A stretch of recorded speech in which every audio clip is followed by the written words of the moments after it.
Hey, Bonafides and YouTube otherwise. It's me, Seaman Ted, and I'm back. I'm back with another video. And if you're in here, you're good to go. Hi. I hope y'all are having a great Sunday morning. Honey, I got up with y'all on my mind. I said I was not going to do it. I was not going to play. I'm coming in early. I'm waking up early to watch our show.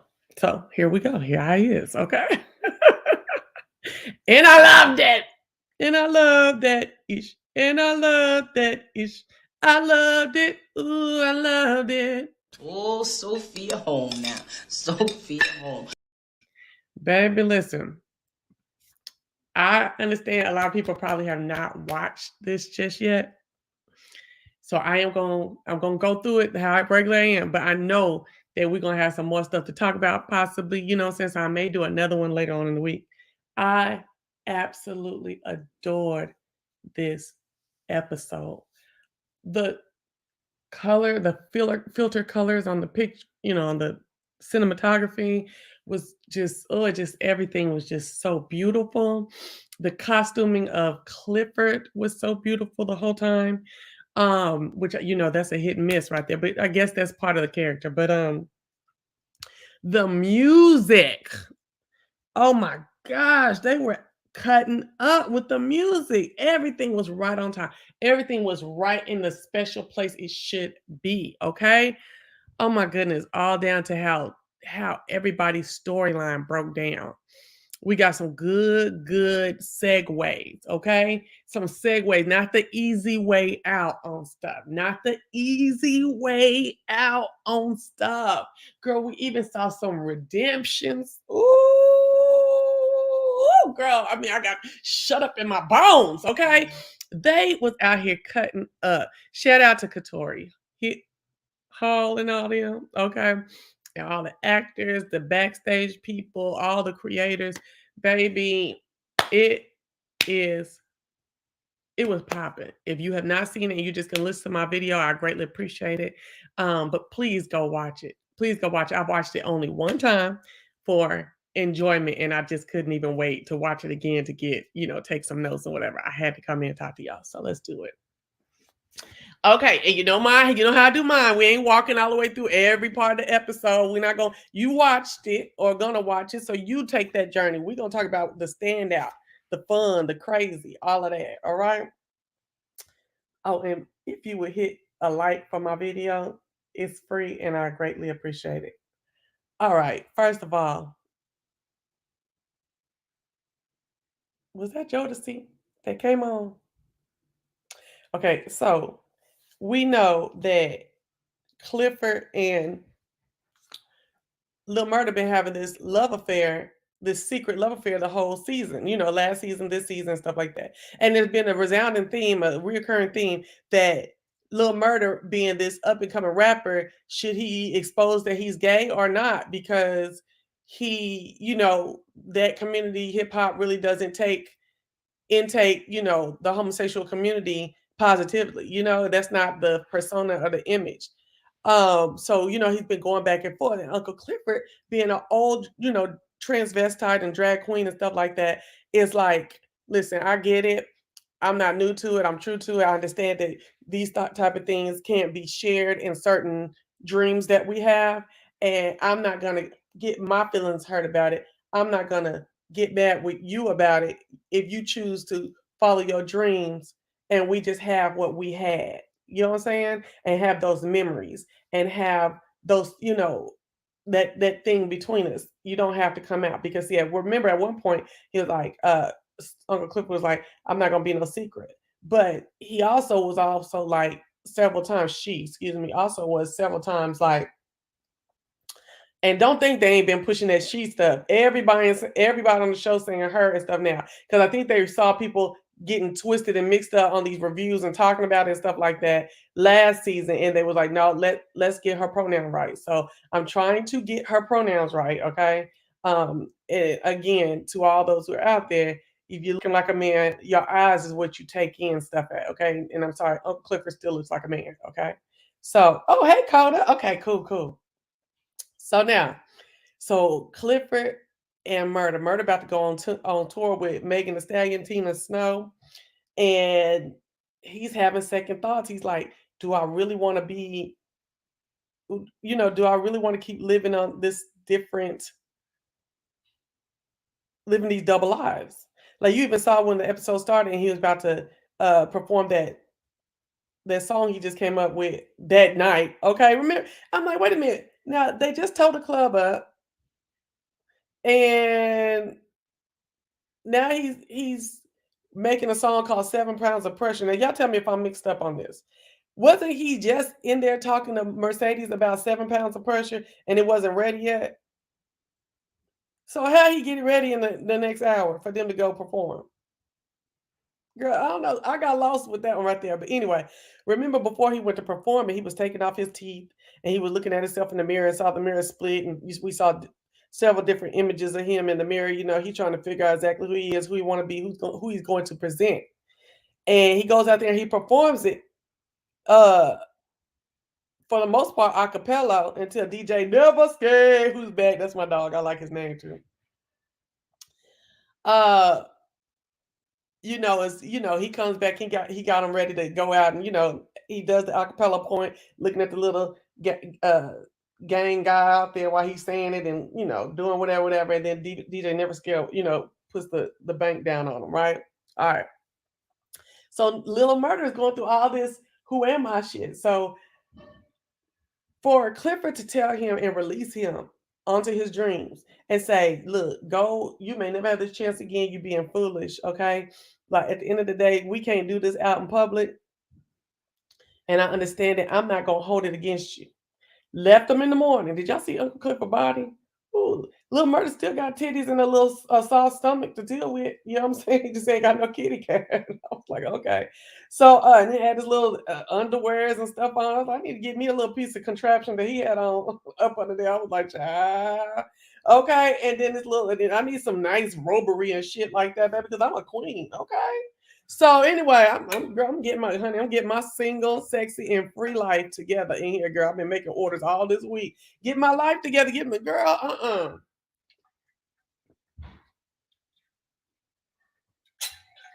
Okay. So, anyways, so yeah, released them in the room that morning after they woke up. After that, he had performed and that stuff that night. Released them then. He ride around on the tour bus all through Chuckalisa, I guess, because he was up by a tour bus when he met up with Keyshawn.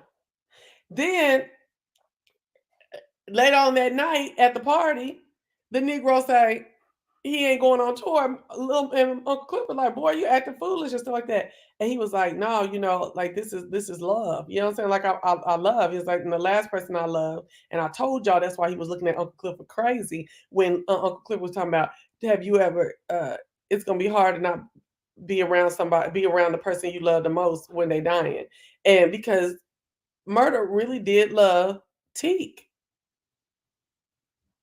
He did really not have love. I think he did love Teak. Now I don't know how what y'all think? Do you think he really loved Teak? Because how you gonna love Teak and then fuck around and now you fall in love with Uncle Murder? I mean Uncle Clifford. I don't know. I think he really did love Teak, but Teak was in jail and then he met this Uncle Clifford. So anyway, long story short, child. They going back and forth. And I feel like little Cliff, like Uncle Clifford, excuse me. I feel like Uncle Clifford. I don't know what's going on with me right now. I feel like Uncle Clifford literally wants the best, not just I love you, but wants the best for Little Murder. You know what I mean? And I don't think that when Little Murder said you acting like this and trying to give us up is an act because you scared. I really don't think that Uncle Clifford was scared. I think Uncle Clifford was of sound mind and understanding how the game is played. You know what I'm saying? And wanting the best for him. I don't think Uncle Clifford is scared. Now, who I think is scared is what Uncle Clifford said. Lil Murda is scared to go be famous and be cold blooded. Okay? Because I think that sometimes you can be so you so imagine imagine imagine how you live in a double life your entire life and to the degree in which he's doing that murder. Sitting up there hood and ghetto and rough and tough. And then and I believe you could be gay and be rough and tough and stuff, okay? But not being able to show that because as soon as you show what you love, who you love, now you're gonna be soft. And you got to be cognizant of that in every turn, every move that you make. That's hard. And that'll get inside your mental and mess you up in other ways to make you feel insecure about other things. And I think that he is part of his thing about not going on that tour is he is insecure about stepping into his greatness as a rapper. I really do. Um, and notice how every time he about to get caught up being gay or doing something gay or having a gay some mannerisms, he shake it off with his shoulders and every time it's like he always it's like a snap in, snap out, snap in, snap. That's rough on a motherfucker, don't y'all think? That's rough, girl. That start messing on other things you got going on for you, Shit. And girl, and I'm just telling you, just from me, I'm giving it up. But there was a time in my life where it was code switch, back to mute, code switch, back to you. I can't do it no more. I can't do it no more. Nope. So I guess that's where Lil Murda's at. Cause baby, when he came behind Uncle Clifford and hugged him in front of all them people and then turned Uncle Clifford around and kissed her in the mouth. I said, baby, to be chose. Ooh, to be chose. Girl, I started crying for love. I don't give a damn that they gay right there. I'm talking about just love. I ain't God. That's between them and God. I'm talking about that huge, huge display in production, or display of his love to her was it was beautiful to me. And I think it's so beautiful to me because I so desire it so much. And that was just amazing. I don't know. I'm tearing up now because that I don't know. It was just beautiful to me to be I don't know. And Clifford felt it too. Cause she like closed it, took it in and closed her eyes, just took in being Charles, girl, by the one you love. You know what I'm saying? I want to be loved by you, just you and nobody else but you. Okay. I want him to be loved by you alone. Boo, boo, boo, boo. Okay, that's, I love that. I'm so silly. I loved it. And honey, let me tell y'all something. If I would have been at that backyard barbecue, that Jew joint, and saw that, I wouldn't have been looking like everybody. Girl, my ignorant ass. I'd have been like, girl, what's going on? I'd have been falling back, laying on phone. Y'all see it? What's going on? I ain't gonna lie. I ain't even gonna lie, bitch. If I would have been there and I'd have seen Lil Murda bring his little murder ass over there and come up behind Uncle Clifford, girl, I'd have been like, bitch, look, bitch, stop, put your drink down. Look, what's going on? I ain't gonna lie. And still would have been touched by it, okay? Bitch, I'd have been trying to wink at everybody, look at folks, text motherfuckers, look over here, nigga, what's going on over here? Child, I'll holler. And to me, they was keeping it real on so many other things that I'm gonna talk about in here. They should have had somebody doing that because somebody up in there would have been looking like, what the F? Because see, I didn't know Mercedes didn't know that Lil Murda was gay. I didn't know that she didn't know about Murda and Clifford's relationship. Did y'all?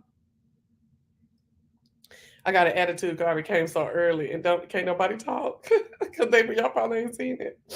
Okay, so anyway, I didn't know that she didn't know that. And when Maine tried to say, nah, baby, like, what was you doing up there dancing with Lil Murda and stuff like that? We don't fool with that, with his kind. You know what I'm saying? Like, not necessarily his homosexual kind, but his gang affiliate kind. And she was like, I ain't with all that bullshit. It was the pink last night. You know what I'm saying? It was paint. And I'm wondering, is Mercedes all yellow and blue? Because her car show is the same yellow that they be sporting. So I'm wondering, I don't think she got nothing to do. I think she live in the neighborhood, or I don't know what's going on with that. But he sure was acting like she was supposed to have some allegiance, and all up until that conversation with Maine, I didn't think Mercedes was affiliated in no kind of way. I was wondering why her car was the same color that they spoke, but I didn't think that Mercedes was down with that set. Did y'all? I didn't.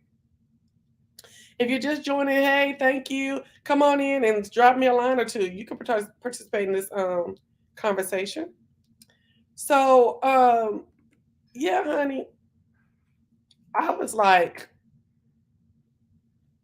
she said she pink. She didn't say she blue and gold. Man. And so back to when old boy went up behind Uncle Clifford. I was in my mind like, how the hell they don't got nobody in the back like surprised. Everybody was just sitting there loving, like, yes, okay, yes, yes. I don't know. Anyway, but I felt it. I did. It definitely touched my ass. I was here for getting chose, baby. Okay. Oh my goodness. I was like, wow. I couldn't believe that, y'all. That he chose it in the end. I didn't think he was gonna do it. I thought he was gonna listen to Uncle Clifford, but he did it. So everybody know that's his woman now, or yeah, that's his girl or whatever. Not no woman, but girl. That's his love interest. So I'm very interested in how that's gonna work with these streets, okay, and what it's gonna work with this burgeoning this burgeoning career. And where Wody at? Because baby, I know Wody would have sent him on that damn. You see, they couldn't put Wody up in here because it would have made no sense. Where Wody at? Why Wody ain't sent that boy on that dang tour? See, Wally wouldn't be having none of this. Wally would be like, look, you can have your man and stuff like that, but you going on this damn tour. Girl, you see they couldn't put Wody in here because that wouldn't have made no sense with the story arc, the character arc that Wody was on. Because Wody's on his I'm about that business, we're going to do this together type of shit. So my thing is, why Wody, where Wody at? Because Wody would have made sure that boy was on that tour. So you can go tour with Ted and Snow and all them and still come and profess your love later. Okay, get to the money. And Uncle look from the looks of it, Uncle Clifford needs some money. Okay, again.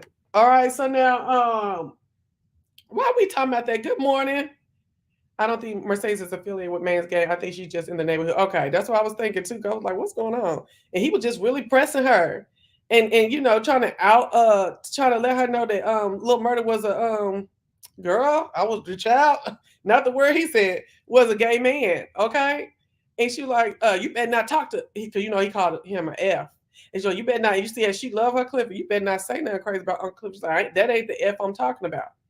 And she was like, what the F? Who the F? You know what I'm saying? Like, what? I was like, Mercedes, I was bit thought you knew that Lil Murda was gay. But I guess she didn't. So anyway, what's up, Ms. Mo?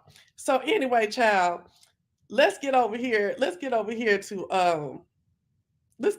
Autumn. Well, okay, we shouldn't go there first. Okay. So let's get over here to we'll get to Autumn. We'll start from the beginning. At the beginning of the episode, Autumn in there why Andre and his wife, Michelle, is it Michelle? I don't know, arguing because she didn't found them kissing and stuff like that. And I was glad that they must have took it on the same shot, that she still had her, Autumn still had her makeup and her lipstick messed up when they was kissing. Because that's more lifelike. Go ahead, Katori in there. Okay.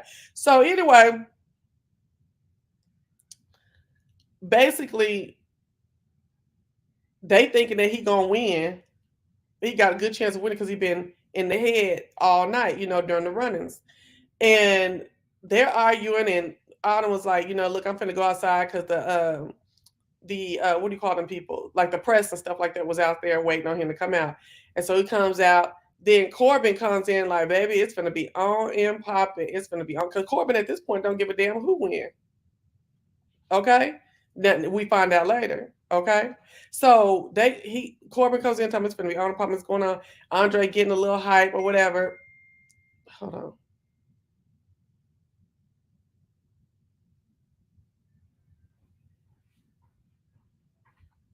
Hold on, let me tell her.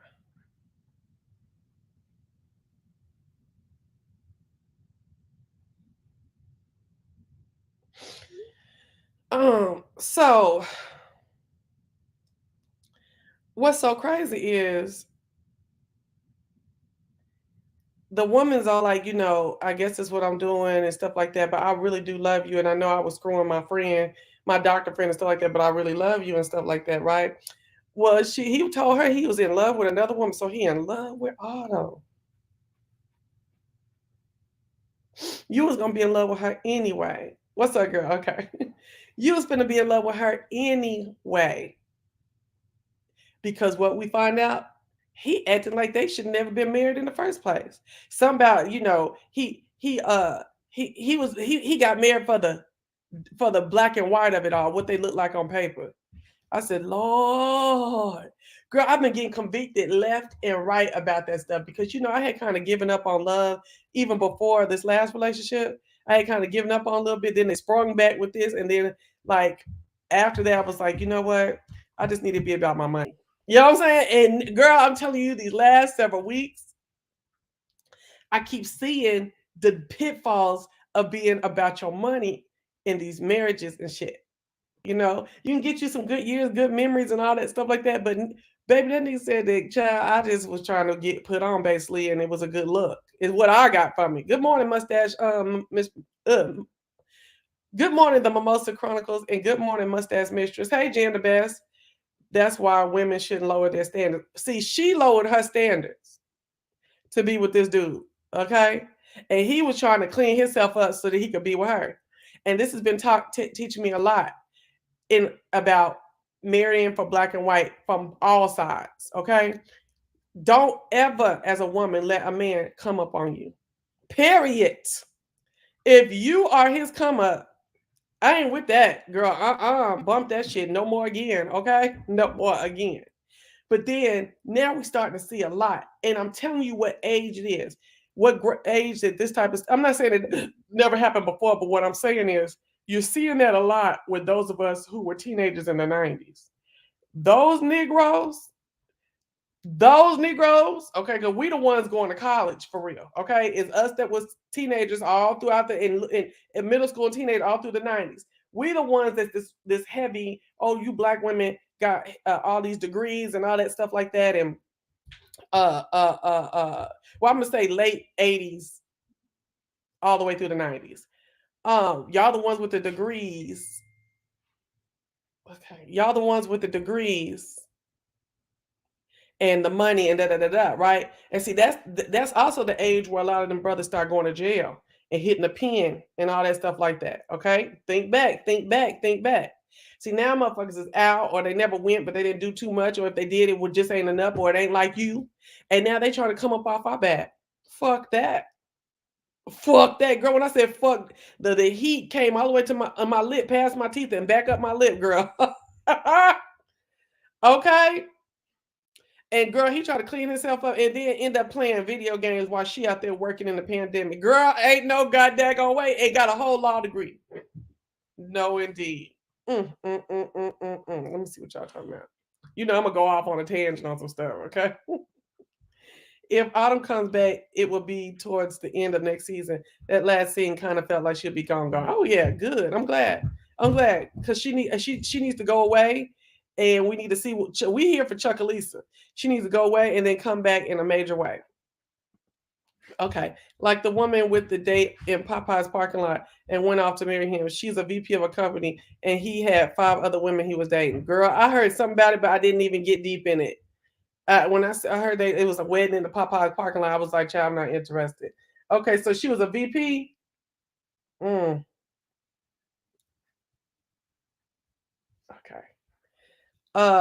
Wait a minute now. Y'all know I can't take that. Wait till I get to what I'm wait till I get to it, y'all. Okay. So we find out that Andre and his wife, I guess, that's the type of shit that he was on trying to get with that. And that she over here now hollering, I'm really in love with you. And he like, child, we'll see. I said, God dog. And you was been, I ain't gonna say he was riding her. I'm not gonna say that Andre that I know that he was riding her coattails, but we saw at one point he was sitting home playing video games while she was working and stuff. That ain't gonna never work for me. And so you mean to tell me that you got all this fury and this fire?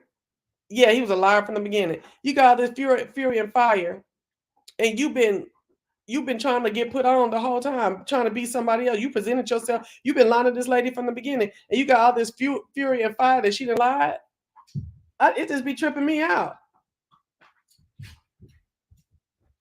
I was looking at him like he was crazy as hell, acting like we'll see. So he go outside and have to, and she got to play fake. Talking about you always talking about wearing masks. Let's go outside and talk to the press. What you mean? She always talking about wearing masks, nigga. She talking about it. You was wearing masks. You know what I'm saying? That's why I was sitting here looking at him like, I don't like Andre. This last couple episodes, I really don't like Andre. Well, I didn't like him from the beginning because he was a cheating ass nigga anyway, last season. But I didn't like that. Yeah, he thinking he all of that, don't he, girl? Don't he? Ain't it? Okay. I wasn't here for it at all. I've been saying for years, black men have been the biggest examples of hypergamy. Hypergamy, excuse me. Hypergamy. Let's go look that up, child. I've heard of it, but I don't know it for sure. So I'm not gonna act like I know. Okay. I know gammy is something marriage. The action of marrying or forming a sexual relationship with a person of a superior sociological or educational background. Oh, yeah. Hey, baby, I have been victim of it before, but bitch, when I found out, when I seen it, and you know what, no money spent, not no money like that. You know what I'm saying? Like we going to eat and da da da. But when I saw that, I let it go. I let it go. No, indeed. Hmm. Wow. I'm just sitting here thinking about that. Okay. You never liked Andre? Okay, so he go outside. She playing his Michelle Obama, and she looking crazy because he announcing that he gonna stay there for he gonna stay in Chuckalisa to become a lawyer. Uh, and she looking like, child, I don't know about that. So see, now she got a decision to make. Now you a doctor in Atlanta. You might could go be with that man that you was sucking his dingling, and y'all be Cliff and Claire. Never know. You know what I'm saying? You never know. Okay, what you gonna do, Mama Cita? And that's what Andre told old girl outside. And first of all, so Andre conceded the race, and Woodbine won. Didn't I tell y'all that? I told y'all Woodbine was gonna win. I just felt it in my spirit, and I also know how shows go sometimes.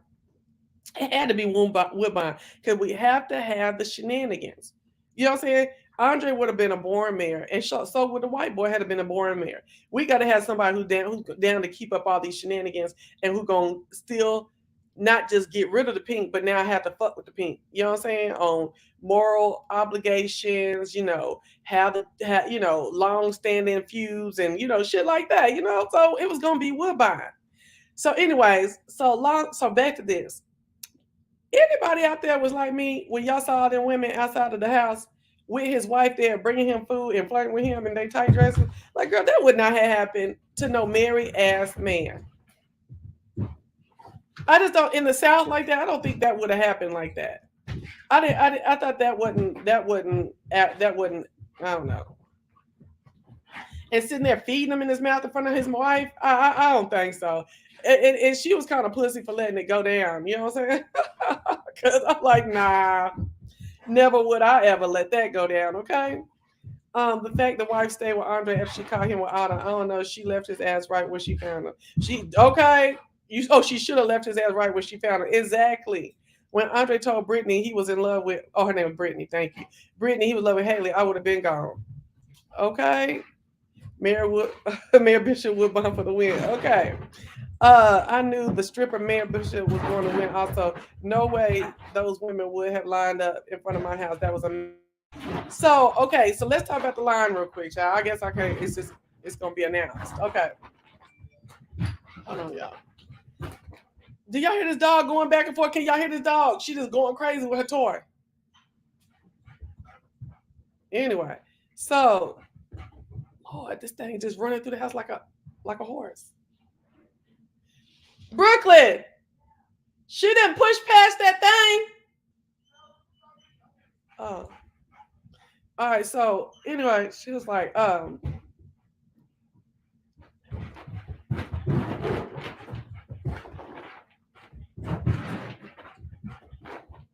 it's crazy up in here, y'all, for real.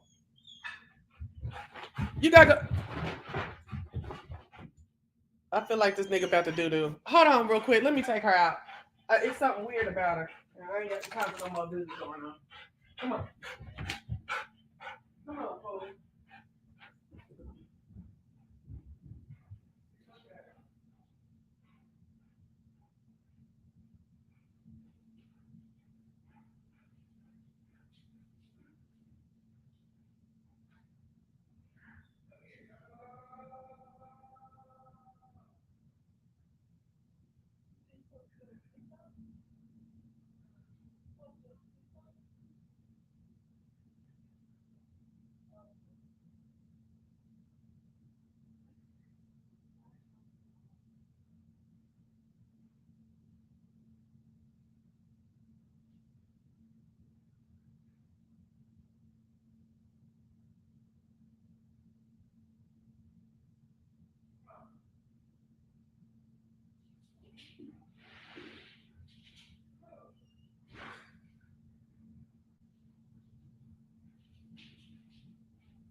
Get somewhere.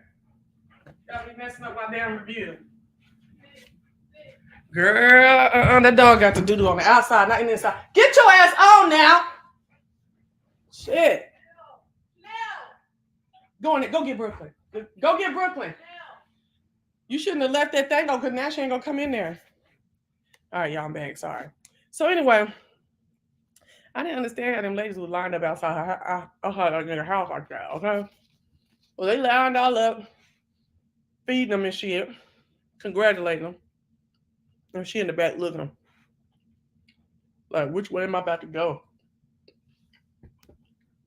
I said, get on the road back to Atlanta, girl. So we'll see. So Adam up in there, she gonna bring him a case of cigar. And that's the last one could have been in line. That would have been the last one could have been in line in front of my damn house, okay? Or my man's house, whoever house, it don't matter. And he asked her, what did you have to tell me last night? She was like, the things, like I said, haunt us the most. But maybe I could use your services in this deal I'm about to make. Because she thinking that she gonna still be able to sell the pink since Woodbine ain't for no, well, she probably ain't for no strip club, but she ain't for the casino either. How was that gonna work? I guess she still just wanted to buy the pink and then let the city council and them fight back and forth with the mayor on the damn casino coming through, right? Now, y'all saw the interim mayor Kyle, the other Kyle brother, call up Woodbine and congratulate her. And he said, I'm gonna still fuck with you because I'm on the city council, baby. We're gonna still go head to head. So that's letting us know they're gonna get the cutting and clowning. I told you she finna be clowning. Shenanigans are coming, okay? And I cannot wait. I cannot wait to see how she handles this role. So, girl, we roll over there to hold up. Old girl get on the phone, Autumn get on the phone and call that white lady Georgie. Baby, I don't know what kind of car Georgie was rolling in, but it was fire, okay? Georgie looked good, the car looked good. She reading her, getting chauffeured around, reading her little magazine. Baby.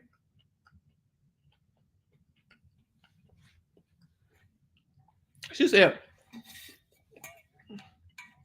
you heard what happened, bitch. That's what Autumn said, right? And George's like, Autumn talking about, I was talking about 10, but now I'm in the mood for 15. She was like, well, baby, let me tell you what you need to know. It takes more one way to skin a cat. And what she said, one thing about that water, it always runs back where it originally was running. And I was like, oh my gosh. In addition to the headline on the damn newspaper, because I was reading, I was like, what? That's when it hit me. When Clifford went over there to Black Corbin, Black brother Kyle, and he was over there on that water pump, and he told him to make that water run a different way. Oh, they finna put it on his land.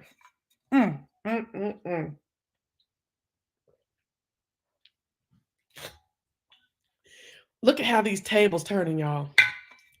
Now he gonna be the Don Dada of the brothers with his funny self.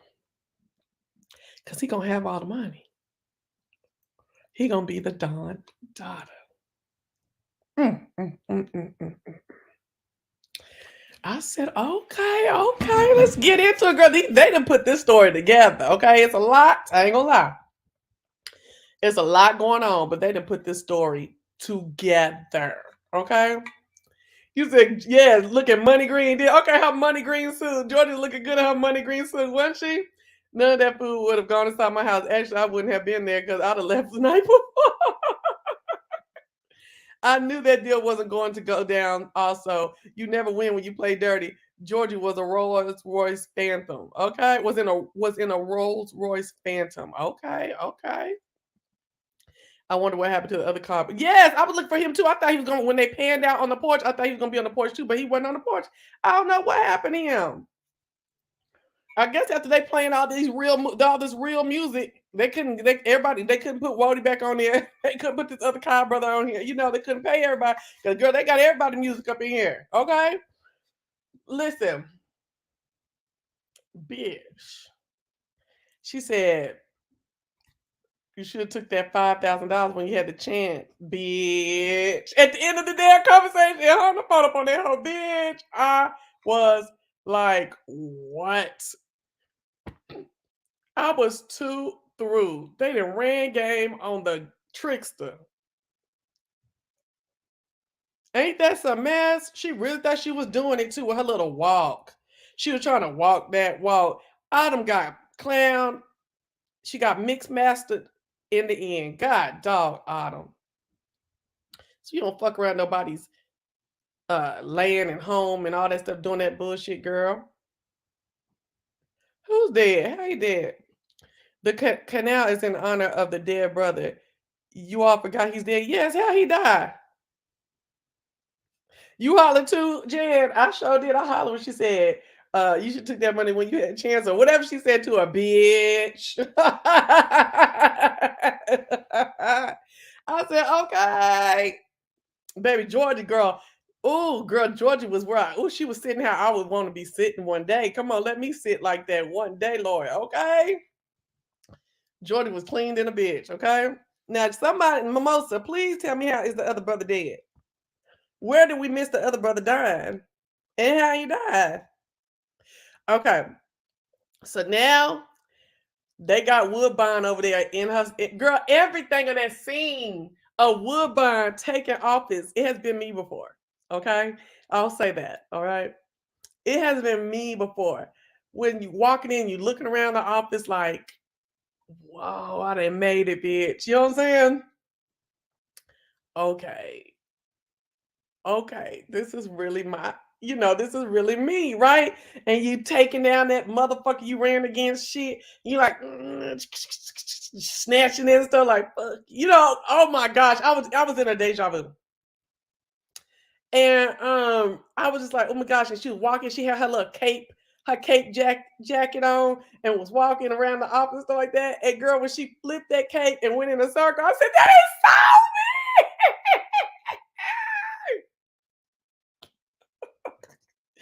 me. But when she flipped that cape and sat out of that chair and tried to work that chair, and she fell down, I said, girl, oh gosh. I don't know what. I don't know.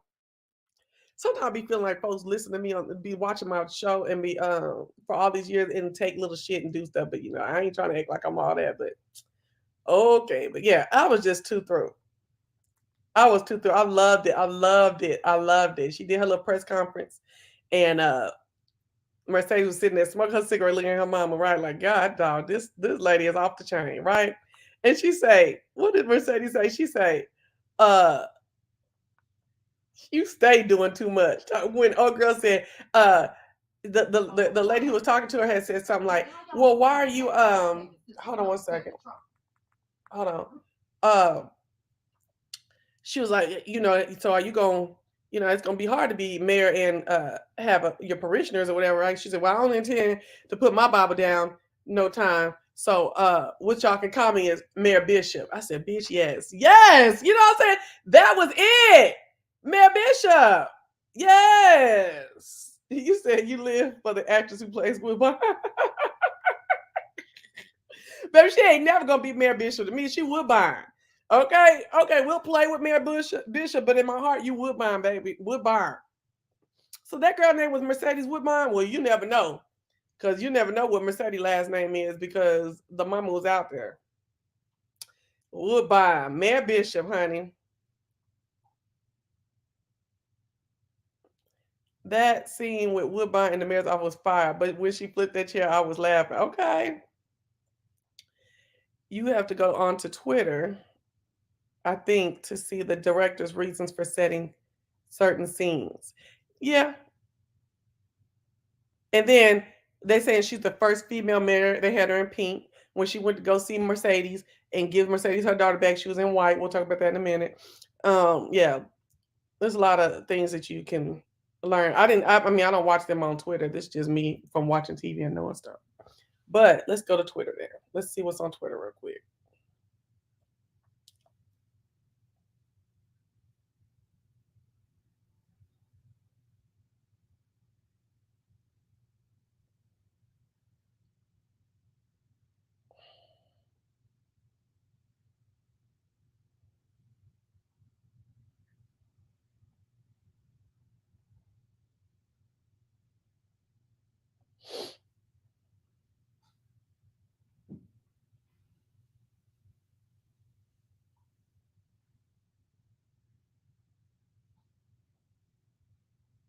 Hold on, I'm still here.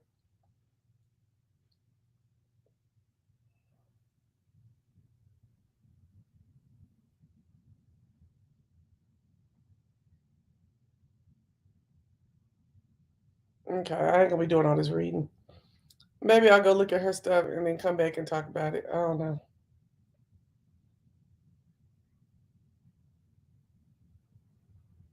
Anyway, I'm back. So, okay, now, so Woodbine is Mayor Bishop, bitch, and Mercedes then received uh one of her pictures from old girl from Farrah. I thought the finale episode aired last night. I thought it comes on Saturday. It's Sunday. So she receives, a FedEx with a big old life-size picture of her from Farrah and calls Farrah. She also see a check for $30,000, and Farrah's just a fair ass. That's a sister right there. That's a sister. She said, "I'm using your image and your likeness, and I will be sending you your royalties." And Mercedes, and y'all want Mercedes to have a child, right? Have a child, but Mercedes ain't got no good sense. Because I'd have told her thank you, and I'd have catted my ass straight to a goddamn lawyer and make sure I'm getting every motherfucking penny that I'm supposed to get.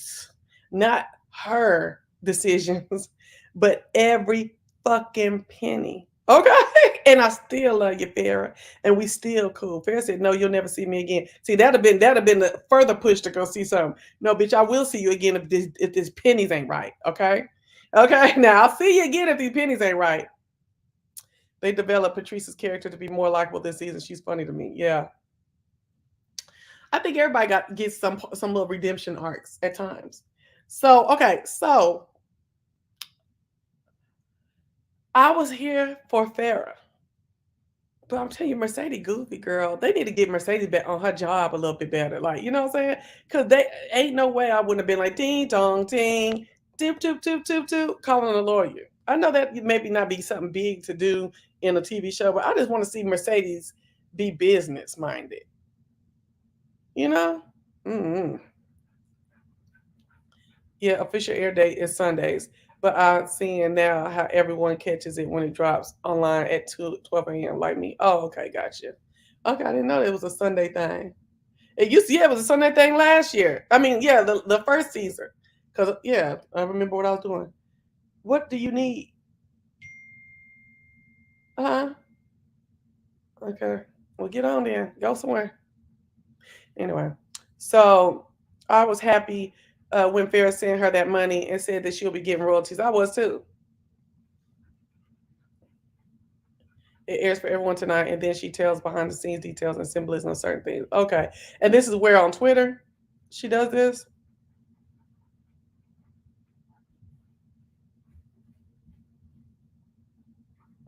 I like that they're like a family like that. Okay, so now back to what I was saying. So we got Mayor Bishop in the office. Everything popping. Okay, on Twitter. Everything popping down. We got to see how she gonna do this. Well, she goes down. Mercedes all putting her little gym together and got her little pictures of when she was Mercedes in the club, and now her Mercedes experience picture, baby. Cause see, this is the thing. The Mercedes experience will be the name of my gym. Okay, and me and girl could be, me and old girl could go in court all day long, bitch. Okay, I wouldn't give a damn. You gave me my royalties and everything. We could go to court over this all day long, baby. Okay, you done gave me some ideas, and if you about women empowerment and shit like that, let me get my money and my name, like Tina Turner said. Okay, I'm so glad Farrah gave Mercedes that money and made sure the state should be getting royalties. Yes, that was nice of her to just automatically do it because Mercedes dumbass wouldn't have did it. So anyway, excuse me. So, girl, she down there twirling on the pole and doing her thing. And I'm looking like, okay, I see what parts of the routines that she actually does as opposed to her stunt double. Um, I know them cameramen were working, y'all. I know they were working, baby. Oh my goodness. Not just for this scene, I'm talking about every scene with these daggone strippers. And then the CG man, the computer graphics man too. Oh my gosh. I know they out there working. Okay.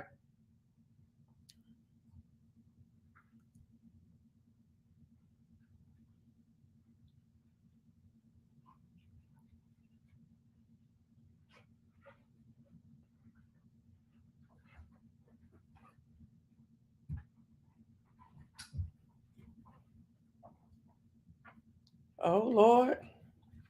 Sincere, you need it. Somebody got a message for you on my last PValley review. Let's go. Let's go. Let's go look at you need to go look at it. Kiara C says, when is it propaganda versus representation? Are we never supposed to see these complex homosexual relationships when they are happening in real life? When they are actually happening in real life, she didn't say actually, but I'm saying that so that you could understand what she's saying. Is art not an imitation of life? And to sincere, there is plenty of heterosexual support, LOL, for this show. These scenes are just a sliver in what's shown versus the decades of hetero-centered entertainment. Okay. And there you have it.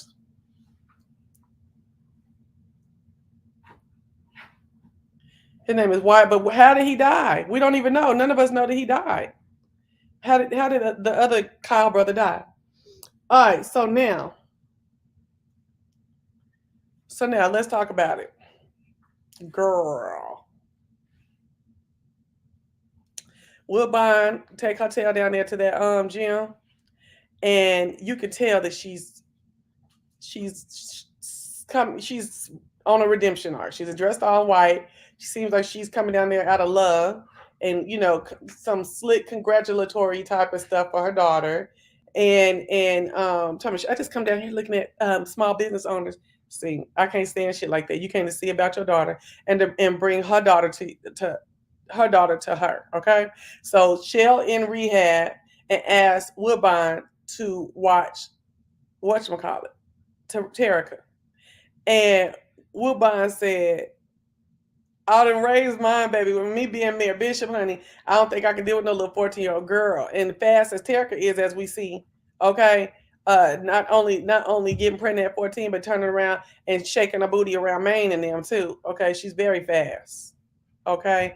And I don't give a fuck about these newfangled people talking about. I think when everything we did was fast, I had it too, bitch. But it's real. It's real. Being fast is real. I was being called fast too when I wasn't being fast. And so, girl, I'm not trying to hear none of that newfangled bullshit, none of that new age thinking on nothing. But that bitch is fast. She done already got pregnant. Okay, and then sitting up there singing sex songs, and then in front of her mama, her as y'all call her real mama, okay, and then sitting up there shaking her tail in front of 30-something-year-old men. She fast. That scene when Mercedes was dancing and the camera showed her falling into that split was fire. Oh yeah, she did really good. She did really good when she was up there dancing with while Lil Murda was performing. Oh yes. Do you think Shell told Patrice about the abortion? I don't know. I was wondering. I was waiting on her to say something about it, but she never did. So I don't know. I guess since she ain't never say nothing, then no. I don't know. Oh yeah, she's definitely fast. What is Maine? Is who she was pregnant by? No, Maine is that man that lives across the street with the motorcycle and lives across the street from Mercedes in the gang that just got out of jail. That's Maine. So girl, she didn't drop that baby off and walked on out. And they happy and they done hug with each other and stuff, girl. They happy and hug. And I said, baby, Mercedes too goofy. She childish to me. Yes, Terica is fast as hell. Did you see her looking at Maine? Yeah. I told her she shake her tail over at Maine's.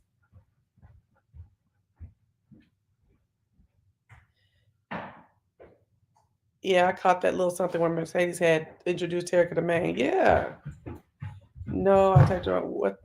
I mean, what if Maine is who got her pregnant? But she already said who got her pregnant. Some little boy. She called the boy out and showed whatchamacallit her show Mercedes the drawings that the little boy be doing. Hmm.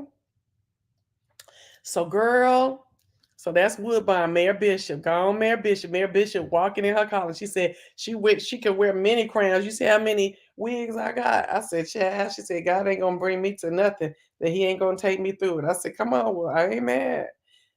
Mercedes told her to get in the house quick, fast. Yeah, she's real fast. I'm like, Lord, why is she so fast?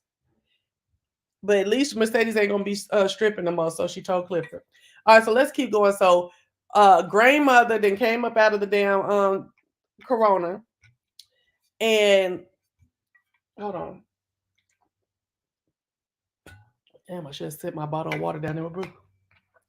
So grandmother then came out of the Corona, and she back home, and she then hired Big L, Duffy, and the African man to put her on a juke joint welcome back party.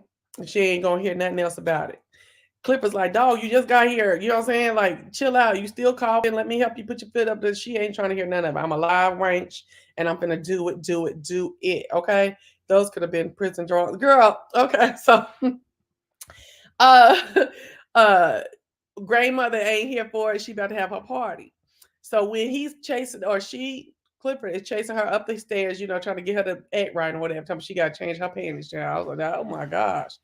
Uh he sees a vision of his mother, and what we find out is his mother didn't die from AIDS. Behind loving a man that then had contracted some kind of AIDS, okay, and gave her AIDS. And she's saying, you playing around with that little boy that love you, and you need to run towards love. He was like, but I don't know, because he love fucked you up. And she was like, yeah, but sometimes you gotta take that chance. And she was like, and it wasn't the love that fucked me up, it was the virus. Baby. Girl, every time I hear about some AIDS, baby, I get on here and I start talking about some, ooh, I'm hard of it. Or, not hard of it. Ooh, I wouldn't mind some little dangling right now. Little piece of girl. Then when I hear something about some AIDS, girl, I'll be like, and I'm sitting here in Atlanta, I'll be like, child, I'll sit, draw back, draw back, draw back. Okay, Miss Ernestine is back like she never left. I had to draw back, girl, draw back. So, what happened? So, okay. All right. Sorry, I keep getting texts and shit on this watch. Hey, Jordana. So, baby, they sat up there and Big Ellie came back like, I ain't thinking about you, Clifford. I'm here for your grandmother. She the one told me that she want me to help, and I'm here to help. Woo, woo. So now Big Elden got back, you know what I'm saying, back in. I wonder if Big L had hollered at, oh, no, she said she was calling people from her hospital bed. I wonder when she called Big L told on him. I told on Clifford. Okay. Told off on Clifford. Okay, so anyway, so they all arranging her whole coming back party and stuff like that. Uh if I leave out anything in regards to that election, please let me know. I don't think I have. Okay, because that was the other thing. Okay. So they get down there to the pink and everything seems like it's falling back in line with Uncle Clifford. She is still got the pink. She is throwing her grandmother's alive. Oh, that okay. Remember in the bed that morning, she told Lil Murda, all I need is my grandmother. She's still alive, so all I need is my grandmother. And that hurt little Murda's feelings and stuff like that. Hey, Kip. And so what happened was, hold on, was that foreshadowing when Beulah told Uncle Clifford, I'm coming back for you? Let's remember, Uncle Clifford and Murda didn't use a condom. That's right. But Murda and old boy did. And see, and Uncle Cliff, I thought, thank you for bringing, this is what I mean by bringing it back to my mind. I was wondering why we was talking about AIDS again too. Because see, they was talking about being protected a couple episodes ago. And now she hollering that she died from AIDS. And see, I grew up with kids whose parents died from AIDS. And they was trying to having to go get tests. I think till we was good in about 16. The last time I know one person went and got an AIDS test. Okay. And remember I was 16 in 95. So that the eight, they went through the whole 80s fucking around trying to figure this shit out with AIDS. Okay. So probably the kids that their parents had AIDS or was died of AIDS, they were getting tested a lot. I'm waiting for it to end so I can binge it. You waiting for what to end? This season or the whole show? Because my mama wanted the whole show to be done with years of the show and then binge it. I'm like, nah, girl, ain't no way. Yes, and we found out his mama died from the virus. Right. So him and Murda was out here hollering protection, talking about protection of the day. And remember, Uncle Clifford ain't never said whether he was protected or not. Remember? Murda said he was. So I hope Uncle Clifford don't give Murda no damn AIDS. I don't think that Clifford would know. I think that if Clifford had AIDS from his mama, he would know. But I don't know. But she did say, I'm coming back for you. But then they played it off like she was just only talking about just to give him his. Well, maybe that was just a scare to us though. I'm coming back for us to be like, what? But it really was she was just coming back to give him that advice. Because he also gave her that advice about Autumn. And you see, we'll talk about that later. So now the thing about it is, so now Uncle Clifford is sitting out there, his crew back with Big L and all them. You know what I'm saying? Oh, stop before we do this. No, we'll do that last. Can't forget about my girl. Okay. So Uncle Clifford says is all hype. Woo, woo, woo. That she gonna get the pink back together. Thinking that Mercedes was gonna still dance and all this stuff like that. Woo, woo, woo, woo. The Woodbine is mayor, and for right now, you know what I'm saying. She ain't about that casino. So and he didn't work that back deal with uh Corbin. And she all thinking she cute and she doing it again. And here come Autumn. Wanch, I know that you did not work no back deal with Corbin. And I'm like, finally, because Clifford been getting rants over for 2 seasons. Okay. And she mad as hell. And Clifford cut her wings, clipped them. Because Corbin gave Clifford that $250,000 for that idea. And Clifford gave her $250,000 that she invested in the club initially, and told her to go on. Told her you could have had a family. You desire, and you actually deserve it. But you could have had it here, but you start acting like you was gonna mess up my bloodline and what was for me. But the thing about it is like I don't know why he was saying that because he had already lost it. I wouldn't have said that part. But just the fact that you didn't we thought you was coming in one way, but you wasn't coming in that way. And she was just like, but I have majority ownership. She's like, yeah, but all I need is 30% in Mississippi law to talk about land, bitch. Okay. And I was like, okay. And she's like, yeah, you came here, you're not from here. And you thought you was gonna run shack here? No, indeed. And put her out on the street and basically told her you could have had family here. You could have had folks who loved you and took care of you and took you in, woo, but you try to play them games. And she put Autumn's ass the F out. Put Autumn out. I mean, she stressed that she trusted someone she was in love with. They could have easily told us she overdosed on drugs or something. Okay, she did in that conversation. She did that she trusted somebody she was in love with. Ooh, mustache mistress. But who would have the AIDS to give? They keep foreshadowing AIDS and death. Yeah, but who would have the AIDS or the HIV? Who would have it? Because Murda is stressing that he be protected. So and Clifford ain't never say nothing. Because when that man sucked the dingling at that party for his birthday party, I don't think Clifford was protected.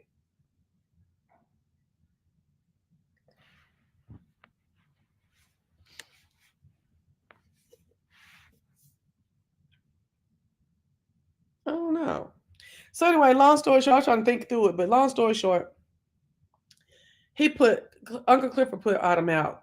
And honestly, y'all, let me just tell y'all straight up, I wasn't feeling that 250.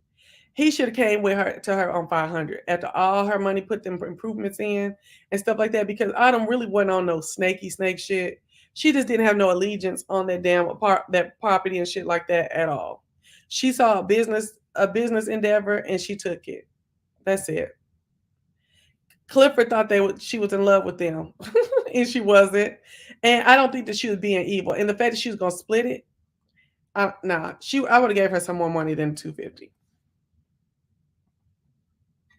Maybe she shared a needle.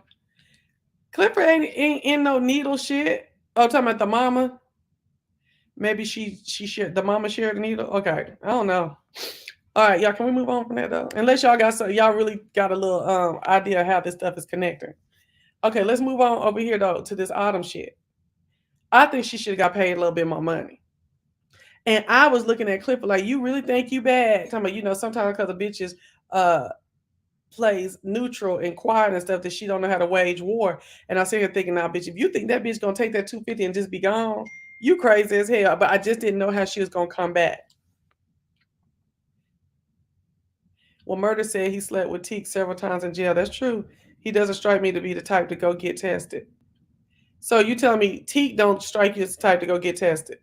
Because Murda does. Because Murda was making sure the condom was on. It's sad. It's sad. Autumn Haley is so traumatized and abused from Montavious. She is so guarded now. She's not willing to let anyone in. Exactly. Everybody's transactional.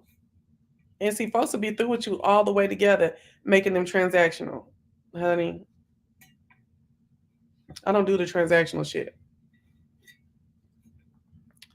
I'm just curious how she gonna re-enter the scene in season 3. I know that'll be fun. I'm glad that she's gone though. I am. She's going to have to go and have them babies. She's in New York in Chinatown. Um, I wonder where her affairs in New York will be, because she's not from New York, not to my knowledge. I said the same thing. Autumn was going to take her interest in blood if she could. Exactly. And the fact that she only robbed them of like $40,000, that's it. Because he said the account was negative 24,000, and then 42,000 was taken. So about 60,000. You better get that bitch off your account. Okay. Uh, you better get you some new accounts. And see, 40, 60,000. Look, that nigga would have to go rap and get my 40, 60,000 that I'm in debt in. I'll put that nigga out there to rap. Okay, we in love. We just showed everybody go rap and get my 40, 60,000. Haley is gritty. Why didn't she tell Andre about the pregnancy? Because Andre got a lot of shit going on. And he just told her he ain't about that Jerry Stringer baby mama bullshit. So that probably put it back down in the hole too. She wasn't gonna tell nobody nothing. So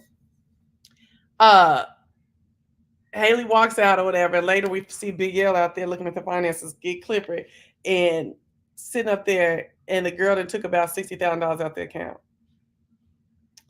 I said, you was crazy to talk shit. You know this bitch is how she is and how she is with money. So before the bitch, I said anything about the 250, I'd have already changed the accounts. Okay. Go on the tour. I mean, yeah, I would have already changed the account before I even stunted on her. You got to think this out. Before I even stunted on her, I would have made sure them accounts was changed. Okay. Woo. So next time we see she's in white, I guess she's clean now. I guess I don't know, in her white suit, and she disappears again. What if she don't never come back again?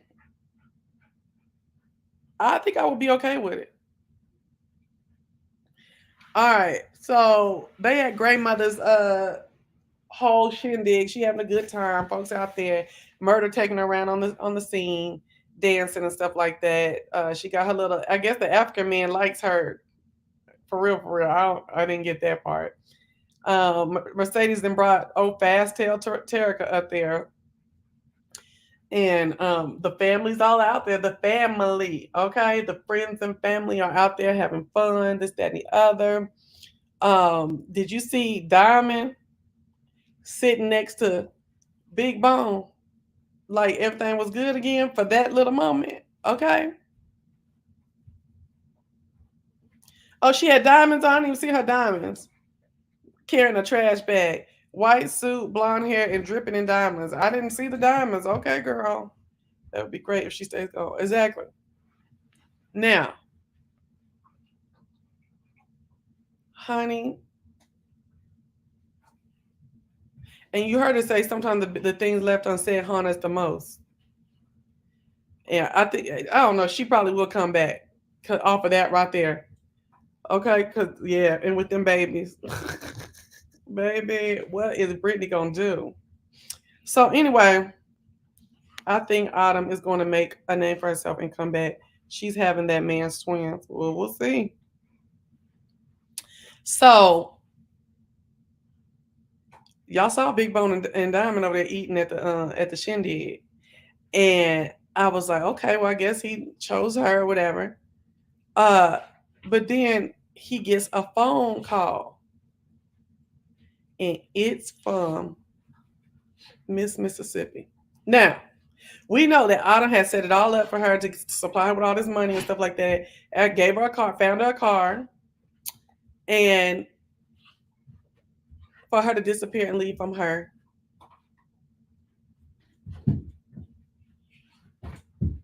abusive husband.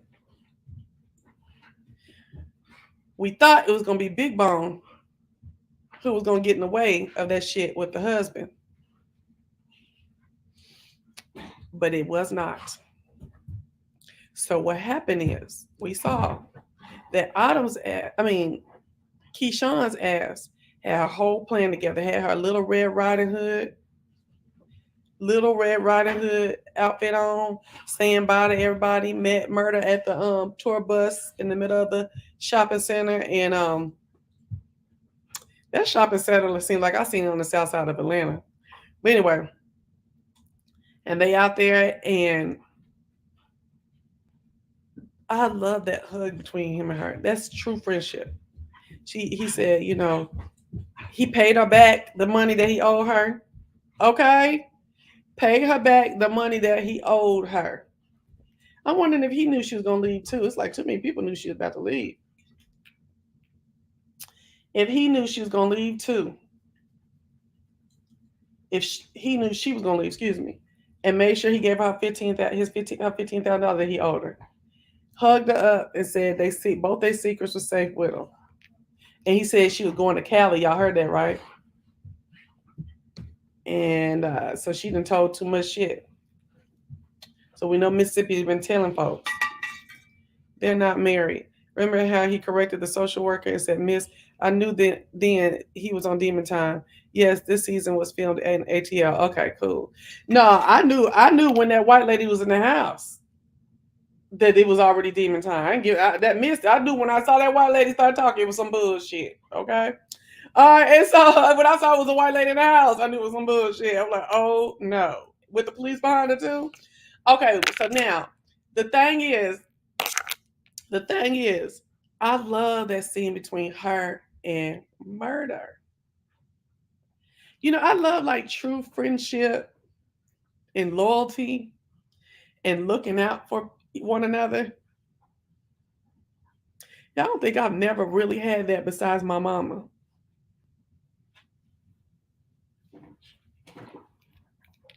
And my dad, when me and my dad were closer at the time. I don't think I've had that with a friend. Like, that's the kind of stuff that I be thinking about. I'll be watching the show, but I'll be thinking about all kind of stuff. But that was another beautiful thing. That was another moment that had me teared up. Yes, that scene was good. They're real friends. Yeah.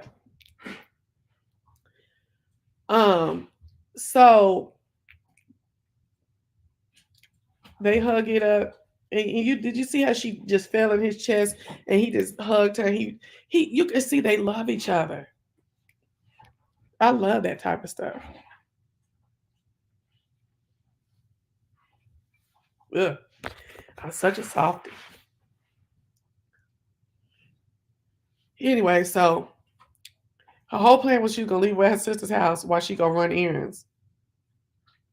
I kept hearing the sister house last season or last episode, then in the playback.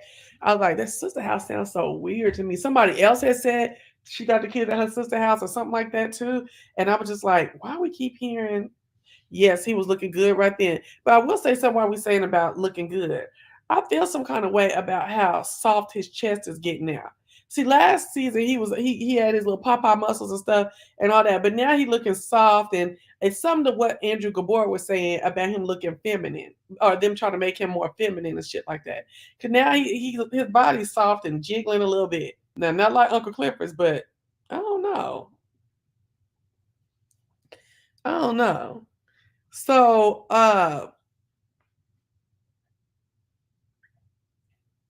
just wanted to make that point. That was something I was thinking when I was looking at him. Okay, so now, and it makes I don't know about black women, but it just makes me as a woman, and I think some of y'all out here listening, feel good to see a black man have a black woman's back like that. And it looks so genuine.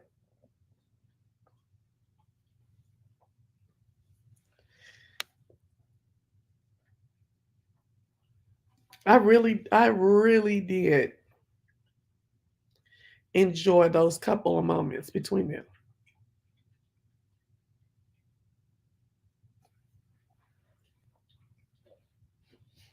I truly did.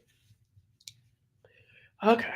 So she goes over to the sister's house that I guess now is still living with the mama. Cause I think Keyshawn ain't nothing but about 22 or 23. So the stepmama opened the door and the sister looking heart falling. And I was like, you bitch.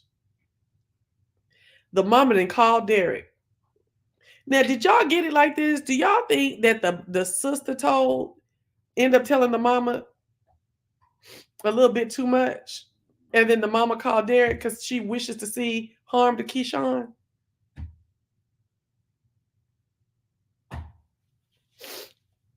Do y'all think that's how that happened?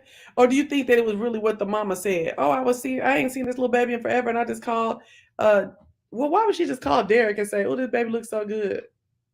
Or did she say that did she say she was calling to tell Keyshawn and got Derek? What was it again? Do y'all think the sister played her out? Because she kept looking at the sister. Lil Murda practices using condoms because he's used to sell himself when he was 15 years old. Yeah. I just got caught up with Big PValley. I think Mercedes is going to end up with that photographer woman. The photographer woman says she ain't gonna never see her again. Yeah, he been eating good. Autumn was used to moving money between accounts. That's how she sustained herself financially, right? I wonder why the fellows never beat Derek's ass. I don't know. And why you call Diamond and mixed up with that crazy bitch? You should have called Wody. The stepmother's a hater. Y'all tell me what you thinking. That stepmama hate her. She always putting her back in a bad situation. I'm sure she does hate her, but I'm asking you about this situation right here. Do you think it was the sister who told the mama something, then that made the mama call Derek, or was the mama just genuinely calling Derek? I'm not trying to understand how you calling Derek and you ain't even seen the baby in forever. So how you just gonna call Derek? So Derek didn't have got the damn baby, the kids, and the mama still talking about who gonna have good hair, who ain't gonna all that bullshit. And you could see it building up in Keyshawn. Building up in Keyshawn. Like, bitch, I was just about to leave. Sent her packing the same way she did when Keyshawn was 8 months pregnant, beat up in the rain. Back to the man who beaten her. Right. Wody would have handled it. Mississippi should have never had her kids at the sister's house if she was still living with that nasty stepmom. Exactly. Oh my gosh. And if you carrying the kids to goddamn down in the pink, why didn't you carry them with you while you was AKA running errands? Where all did she go? She went to go see Lil Murda. She went to go get the car, see Lil Murda, and what else? Them kids could have did that. No, the mother did it on her own. Oh, okay. Now I think the sister said something. Remember how she's talking about errands? Yeah, exactly. Cause the mama said uh that she told Derek that she was running errands, and Derek was like, I didn't know she had so many errands to run. No, the stepmama called Derek on her own as the sister was looking at her like, I'm sorry. We gotta see. I wonder. Let's see what the lady that made the story say. I didn't even know the sister was available to babysit the way Keyshawn had the kids at the club. Okay. So Keyshawn go home. She opened up the door, and Derek on the floor acting like the kids are all his world, and he playing with them and shit. And here come this white lady with this cop behind her, talking about she was CPS, and Keyshawn finna have to be Keyshawn and their family gonna have to be under supervised, or get their house checked and stuff like that, have house visits for 6 months, 6 months to keep her in that mess, in that hellhole. And for them to check on the kids because there was abuse reported when she took that baby to the hospital. Remember? She said, well, I have been away, and she still didn't say nothing about Derek. Okay? She should have just told the whole story. So what I was getting from it, y'all tell me if I'm wrong, if that was written down, but she must have not had to account for who put that scar on her. They must not have said nothing to who put the scar on that child. When she took her down to the boy down to the hospital. And so she said, well, that wouldn't have been enough to cause a report, but there was a second report made. Who did that? Derek did that on her?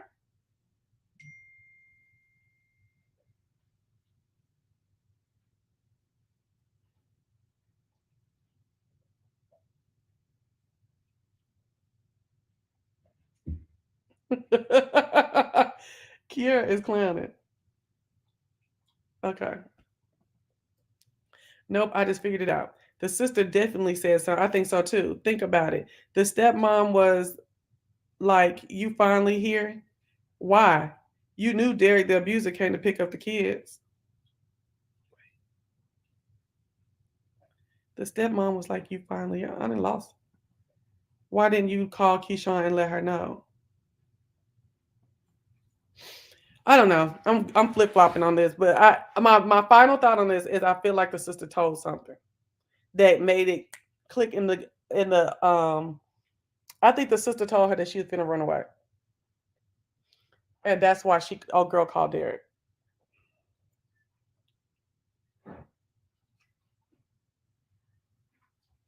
And then it was a key to her, and she was happy for her to get there and say, so she could tell you finally came. I've been waiting to throw this in your face the whole time. Okay, so now we're getting towards the end of this. Baby Keyshawn is in a whirlwind in her head because the lady talking about they under investigation, this, that, and the other, and he want to make it clear that they're not married and all that stuff like that. See, that's crazy. Girl, I'd have been gone. I wasn't married to this motherfucker. I'd have been gone married, and I wasn't even married to him. Oh my gosh.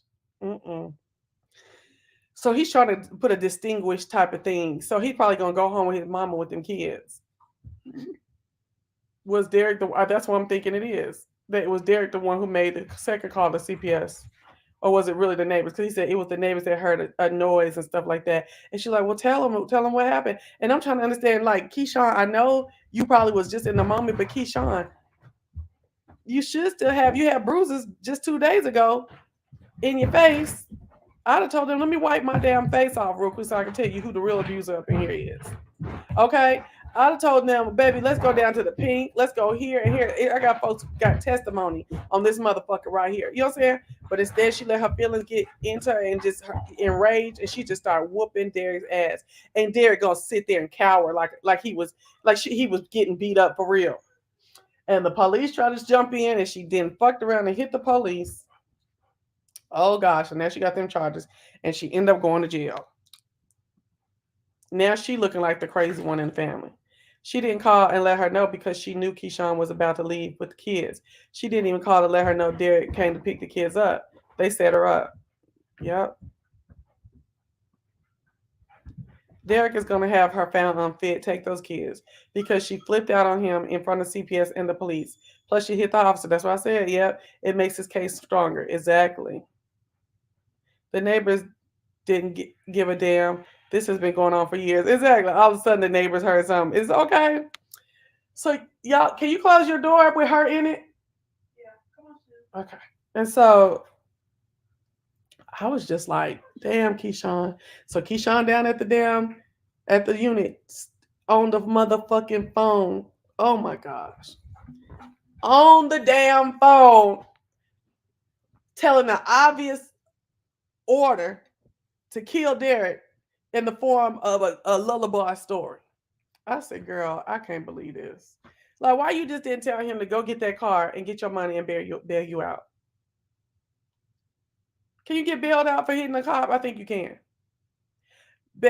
Bailed out and then tell the story to the nigga off the phone. Off the phone. So he leaving from the we found out the last scene. He leaving from the pink from grandmother's little event with Big Bone was just sitting by him and get attacked in the parkway. Yeah, didn't say come get me out, nothing.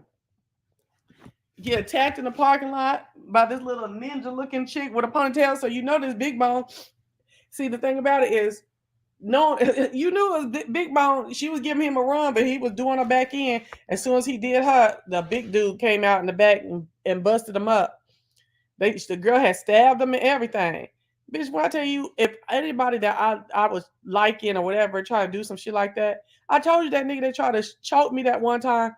The fact that I had been with you and was trying to love you and this, that, and you didn't did this, you didn't put your hands, girl, I choked that nigga back. I don't even know where the damn energy came because he was on my larynx like what?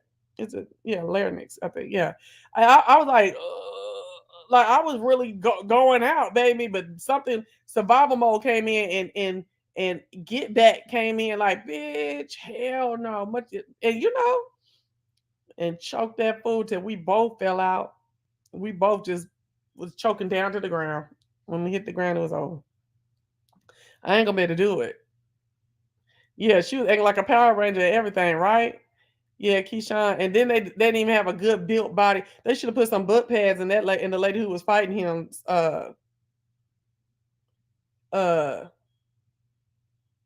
suit. Because that lady looked too little. Yeah, Keyshawn was done for that, giving the order on the phone. Exactly. So she's sitting up there. They stabbed him up. Then the dude came and beat him down, put him in the trunk. Oh, boy starts having flashes of that he gonna die, like when he was in, he got the PTSD. So when he was in the war and all that shit like that, right? And the nigga take his face mask off. He got one eye, and said, "Nah, baby, it ain't gonna be that easy." And stuff diamond in the car. I wonder if Big L and them gonna see it on the camera later. They're gonna see that ponytail and know what time it is. So, and they showed the ring that nigga had the ring on too, the matching ring from Montavious. And I'm trying to understand. I thought you'd be doing incantations and stuff. I thought that's what's going to happen when he started wilding out and seeing them scenes from the war and stuff. I thought it was going to be some hoodoo that came on old boy and bent his arm back. Like, where's the hoodoo when you need the hoodoo?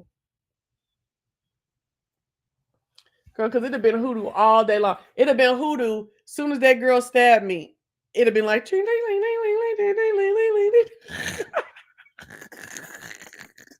My little stab would have healed up, baby. Her little arm would have went back, and her little knife would have fell back. She'd have crunched up to the front, and leg went to the back, baby. Girl, ain't no way. She was telling the grim story of Little Red Riding Hood. I know. No, not talking about no hair. Not talking about no hair. That don't got nothing to do with Riding Hood. Let's look it up because I was gonna do that anyway before I came on here so I could tell you. So thank you for reminding me. Okay, Little Red Riding Hood. Little Red Riding Hood is a European fairy tale about a young girl and a sly wolf. Its origins can be traced back to several pre-17th century European folk tales. The two best-known versions were written by Charles Perrault and the Brothers Grimm. Yep. Hold on. Let's go see what happened to her in here. Because the hair is Rapunzel. I think. But we're going to find out. The story revolves around a girl named Little Red Riding Hood. You see how they did that and they did Brer Rabbit earlier this season. In Perrault's version of the tale, she's named after her red hood cape cloak that she wears. The girl walks through the woods to deliver food to her sickly grandmother, wine and cake, depending on the translation. In the Grimm's version, her mother had ordered her to stay strictly on the path. Stalking a stalking wolf wants to eat the girl and the food in the basket. He asks her where she is going. She tells him. He suggests that she pick some flowers as a present for her grandmother, which she does. In the meantime, he goes to the grandmother's house and gains entry by pretending to be her. And that's what he's doing. Derek is pretending to be the victim in the situation. He swallows the grandmother whole. In some stories, he locks her in the closet and waits for the girl, disguised as the grandmother. When the girl arrives, she notices that her grandmother looks very strange. She says, "What a deep voice you have." That's why we was looking strange at Derek when we got in the house, right? Goodness, what big eyes you have, the better to see you with, responds the wolf. And what big hands you have, the better to embrace you with, responds the wolf. And lastly, what a big mouth you have, the better to eat you with, responds the wolf. Y'all remember this? At which point the wolf jumps out the bed and eats her too. Then he falls asleep. In the Perrault version of the story, the tale ends here. In later and better known versions, the story continues. A woodcutter in the French version or a hunter in the Brothers Grimm in traditional German versions, and that's the ones I know, comes to the rescue with an axe and cuts open the sleeping wolf. Little Red Riding Hood and her grandmother emerge shaken but unharmed. They fill the wolf's body with heavy stones. The wolf awakens and attempts to flee, but the stones cause him to collapse and die. Come on, let's do Derek. Okay, let's do Derek because we're sick of him. But y'all know in situations like this should be going on and on and on. They go to court, they got all this shit going on. So we'll see what's going on. They then feel cause him to fall in and drown.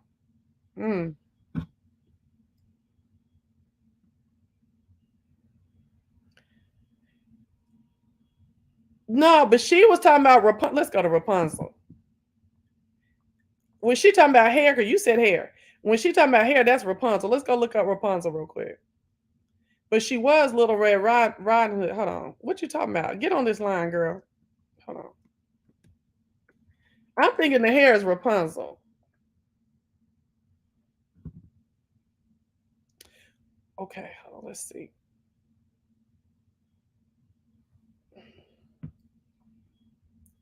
A lonely couple who longed for a child lived next to a large, extensive, high-walled, subsistent garden. What the fuck? Belonging to a sorceress. The wife, experiencing pregnancy cravings, longs for Rapunzel that she longs for the Rapunzel that she sees growing in the garden. Rapunzel is either the salad green and root vegetable or the salad green, this, that, the other. I'm not going to say all these words. She refuses to eat anything else and begins to waste away. Her husband fears for her life, and one night he breaks into the garden to get some for her. When he returns, she makes a salad out of it and eats it, but she longs for more. So her husband returns to the garden to retrieve more. As he scales the wall to return home, the sorceress catches him and accuses him of theft. He begs for mercy and he agrees to be lenient, allowing him to take all the Rapunzel he wants on condition that the baby be given to her when it's born. Desperate, he agrees. Okay, hold on. Hey girl. Hello? Hello? You gonna have to go out and come back in? We can't hear you. Or you on mute. Uh-oh now. Hello? I only removed you so that you could fix it and you don't have the mimosa. So I was like, is this the right person? Don't be, I got little enemies in the street. Don't be trying to porn bomb me. Okay. Come back, come back. Okay. Um, all right, so this is what happens. Okay, so he agrees to give her the baby. When his wife has a baby girl, the sorceress takes her to raise as her own and names her Rapunzel after the plant her mother craved. In one version, the couple moves away before the birth in an attempt to avoid surrendering the baby, only for the sorcerers to turn up at their door upon the baby's birth, unhampered by their attempt at relocation. Rapunzel grows up to be a beautiful child with long golden hair. When she turns 12, the sorceress locks her up in a tower. Remember, they were talking about the tower. Has she been locked up in the tower? Remember that, in the middle of the woods with neither stairs nor a door, and only one room and one window. Okay, and in order to visit Rapunzel, the sorceress stands beneath the tower and calls out, "Rapunzel, Rapunzel, let down your hair, that I may climb thy golden stair." One day, a prince rides through the forest and hears Rapunzel singing from the tower. Entranced by her ethereal voice, he searches for her and discovers the tower, but is unable to enter. He returns often, listening to her beautiful singing, and one day sees the sorceress visit and learns how to gain access. When the sorceress leaves, he bids Rapunzel let down her hair. When she does so, he climbs up and they fall in love. He eventually asks her to marry him, which she agrees to. Together they plan a means of escape, wherein he will come each night, thus avoiding the sorcerer. Okay, so this is the means of escape. Okay, it's not working. Let me try it one more time. It ain't working. Yeah.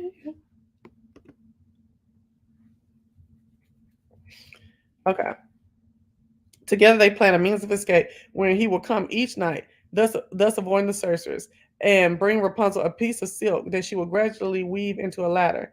Before the plan can come to fruition, however, she foolishly gives him away. How's that? In the first edition, she innocently says that her dress is growing tighter around her waist, hinting at pregnancy. In later editions, in a moment of forgiveness, why it is easier for her to draw up the prince than her. Oh, what? It's easier for her to draw up the prince than the sorcerer. Whoever wrote this didn't write this one good. Um, In anger, the sorceress cuts off Rapunzel's hair and casts her out into the wilderness to fend for herself. Yeah, so she gives away sometime, letting the sorceress know that she can't pull her up anymore.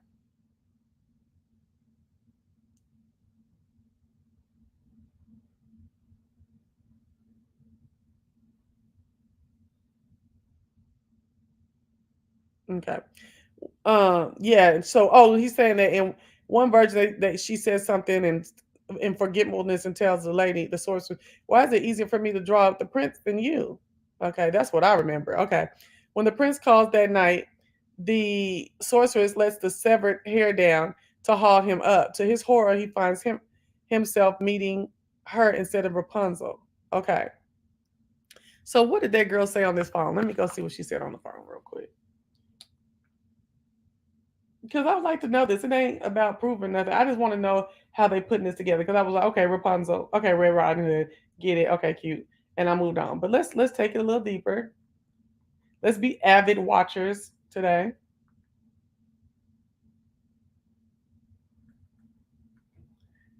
So when the prince calls that night, the sorceress lets the severed hair down to him to haul him up. To his horror, he finds himself meeting her instead of Rapunzel, who is nowhere to be found. After she tells him in a rage that he will never see Rapunzel again, he leaps or falls from the tower, landing in a thorn bush. Although the thorn bush breaks his fall and saves his life, it scratches his eyes and blinds him. For years, he wanders through the wastelands of the country and eventually comes to the wilderness where Rapunzel, okay, now lives with the twins to whom she has given birth. Ooh, a boy and a girl. One day, as she's seeing, oh, she does have a boy and a girl, and then they said, oh, girl gonna have twins. I don't know. One day, I need to go back to that scene where Whisper is looking and saying, talking about how that thing works. Girl, hold up, we might be into some shit. Hold on. Now we ain't on Games of Thrones level with this plot. Oh, you think it's your phone? We ain't on Game of Thrones level with this plot, but we might be, in some shit. Hold on.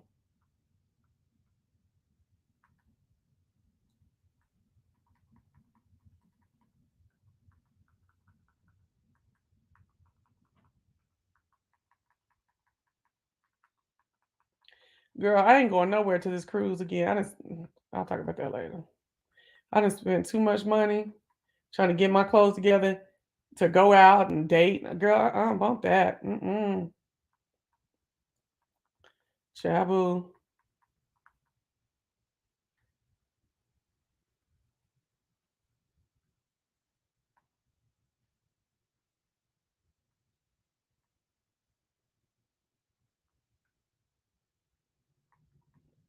And yesterday, I didn't like the food.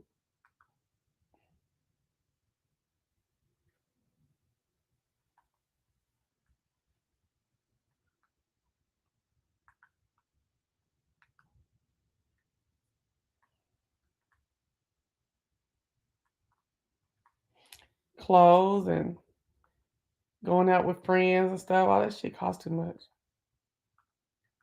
When you go on a date, the food and shit, maybe the entertainment don't cost. But when you go out with female friends,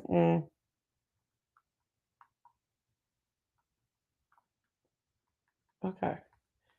All right, so let me get over here to see what this girl done said on this phone. I know y'all heard, but this was going on in the family. My right shoulder was so fucked. How was this a play? You know that the whole P-Valley thing was a play that's been adapted to TV show. I'm like, I would have loved this. I still want to see this play. Don't you? Okay, here we go. Yeah, I went right to it.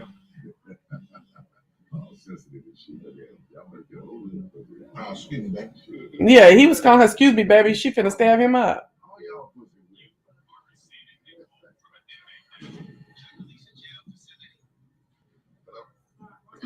Hold on. Keyshawn.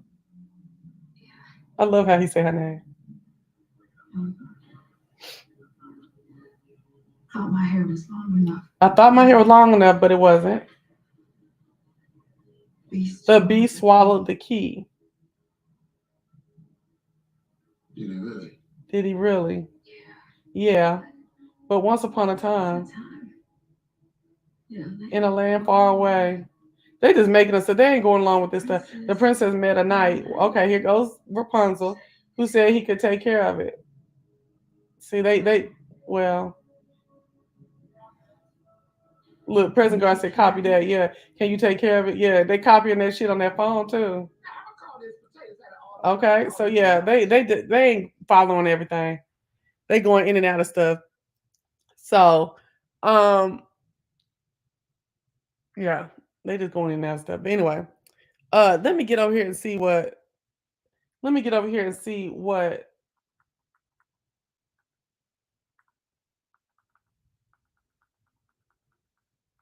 Whisper was saying. Where was it when Whisper was on that staircase? What was going on? It was going. I think it was before Autumn went down there. I want to see what she was saying about that thing here. Let me see.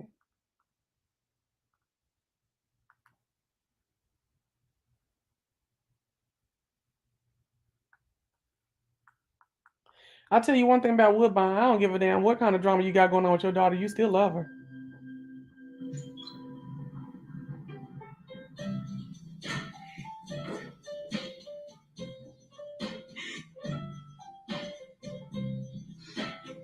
Oh Lord, they finna get my coins from this music. Hold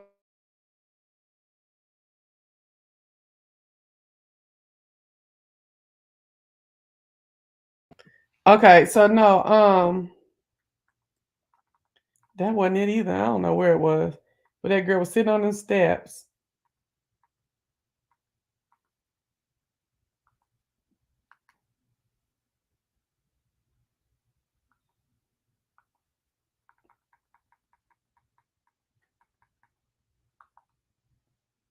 If Big Bone was still messing with Diamond, why not get him at home where the ring was?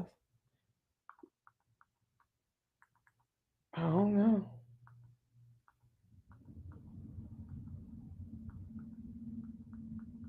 Oh well, I can't find what Whisper. When I watch it again, I'll talk about it again at some point. When Whisper was on them stairs, she was saying something about her charm.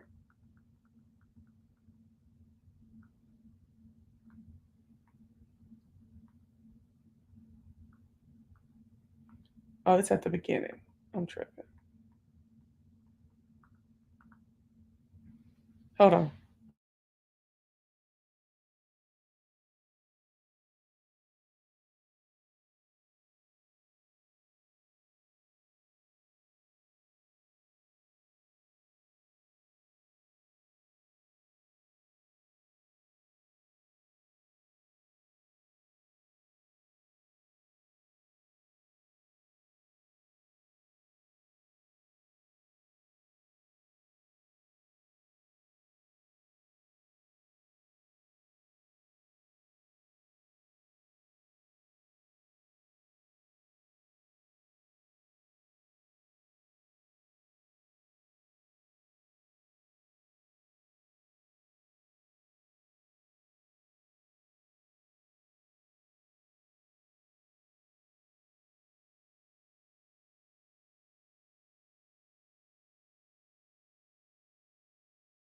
I got that 7 pounds of pressure.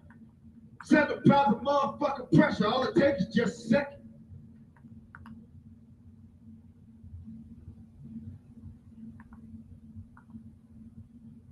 I wonder if he gonna get the money off of this song, these songs he be rapping.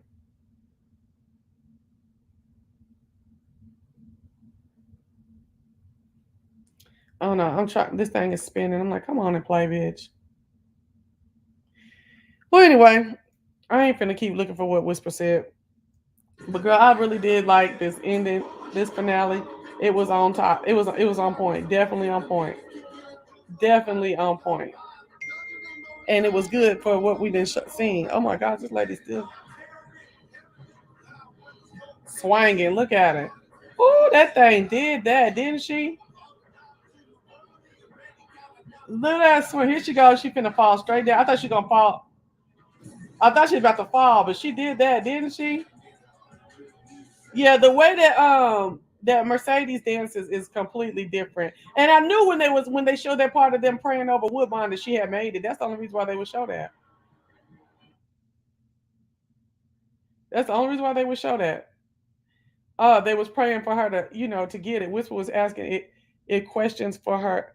Question. Oh, she was just asking it questions for the other strippers. Okay. I thought she was trying to say something where it work and it don't work or something like that here and there. Girl, look at Woodbine walking, girl. Look. Come on, say. Did I didn't even see that she had no fire in her? I probably was messing with the dog. She fire in the shoes. Go ahead. That's what she do too. But yeah, her dancing is completely different than Mississippi's. So like I'm with her. Can't nobody do me like me. Shit. But Mercedes dances like strippers really do in the club, like the black strippers do. The black strippers that look like Mercedes and roulette, and then with all them tattoos and the wigs and eyelashes and bullshit. That's what they really be dancing like in the strip club. That stuff that she talking about, that stuff that Mississippi be doing, and that's probably why they like Mississippi because she black and she do it different. All that stuff is where they be doing it. Some of the white ones, but that stuff is at Cirque du Soleil and shit, nigga. And this whole scene at first was so confusing to me about Clifford in here crying. I thought he was crying about grandmother dying, but he's crying because she was saved.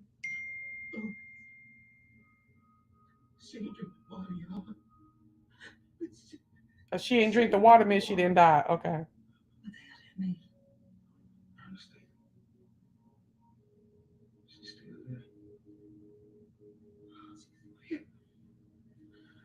Oh, good. Okay, now I see that. Okay, okay, okay. Well, I still appreciate it like it was my first time because I told you I just watched it one time real quick.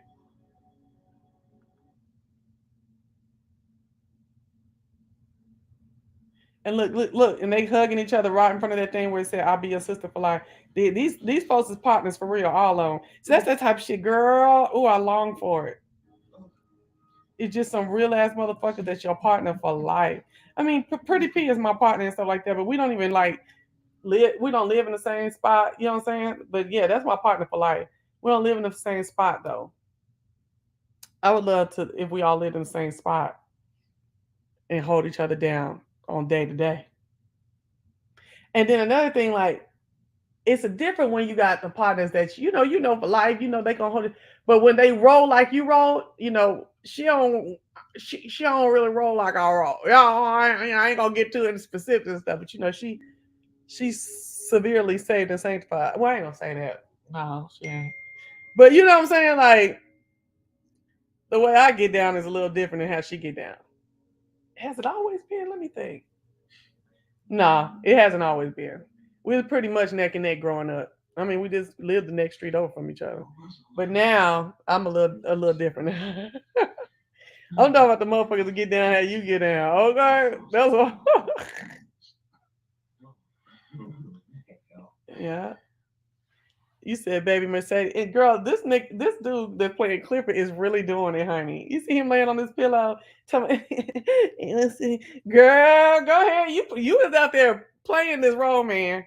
Mercedes did that last dance. She left it all on the floor. She jumped over him and went into a split. I was like, OMG. Yes, indeed. Mercedes did that, baby. She said she was dancing. That old girl was dancing like it was her last, and she was dancing like it was her last.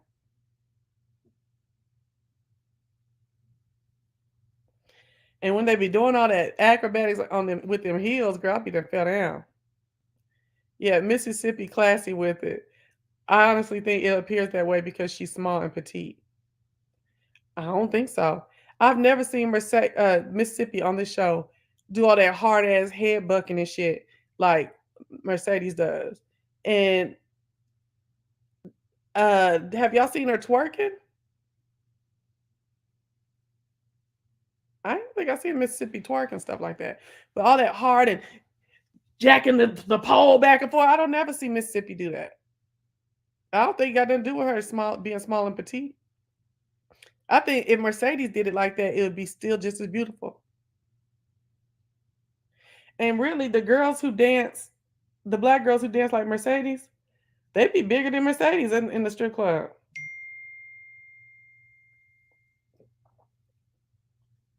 Hey, India, I ain't seen you in a minute, girl. What's up? They be bigger than Mercedes up on that pole high and jacking it and sliding down and stopping in the middle and stuff like that. Of course, that stomach is short, is not big at all, but them thighs and them booty be and them arms be thick, especially down here in the South. I know in Texas, but like I said, you can get away in Texas with carrying weight.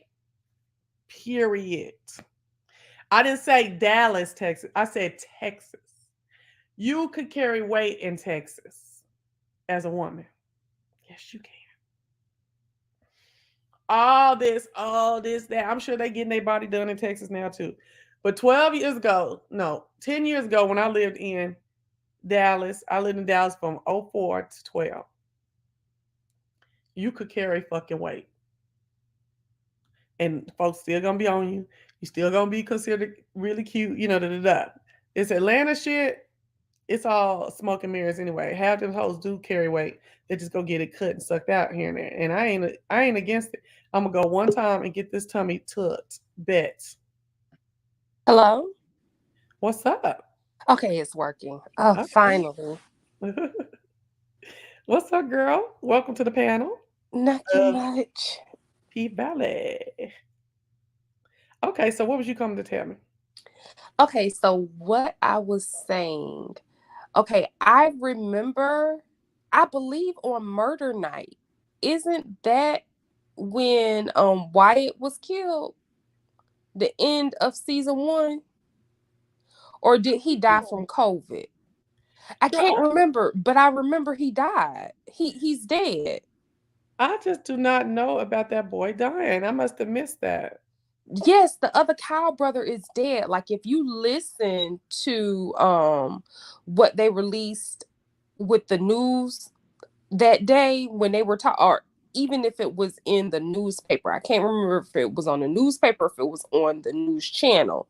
They were saying that they were making the Kyle and Corbin canal in memory of their brother. Oh, I didn't see that part. Yeah, I didn't they see the whole said thing. that. Okay, let me go look at this news real quick. Oh, go ahead, keep talking. When they talk about the canal, they say they name the name of the canal and they say that they're making it in memory of their brother. And then remember when I'm talking about Lakeisha, what we call her, Autumn or Lakeisha Savage, whatever. When she was talking to Uncle Clifford,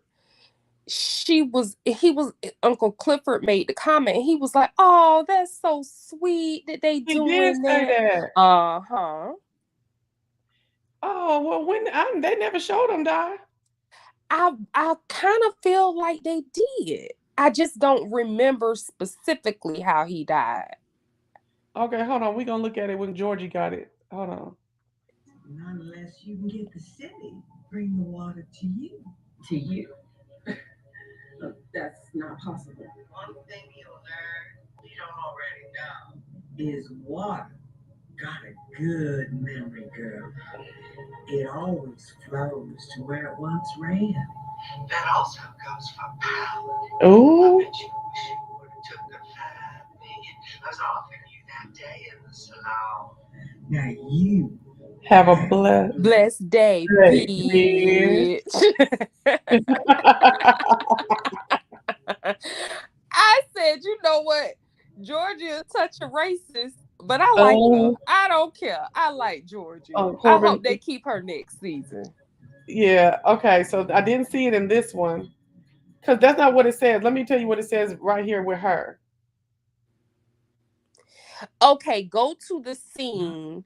get the city. Cause they reading the same newspaper. Okay, hold on. That's what I was saying. I don't know if it was on. Remember when they were showing? Yeah, I know. Hold on one second. Let me read it when she does it. Hold on one second. It always flows to where it once ran. Can you hear it? Yeah, I can hear it, but they actually say it. They Really? actually say the name of the canal and that it was in memory of their brother. Someone says it out their mouth.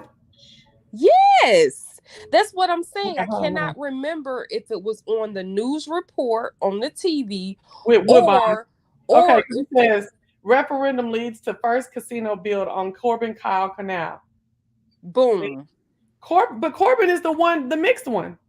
Correct. That's what I'm. I just said the name of the canal is the Corbin Cow Canal, and they're making it in memory of their brother. Oh, I thought you were saying that Wyatt's name was in it. I don't know, child. Okay, hold on. Let me go look. Hold on. All right, That's all the right, all right. name of the canal. Okay, Corbin Kyle Canal. All right, so now let's go over here to where you said Clifford was.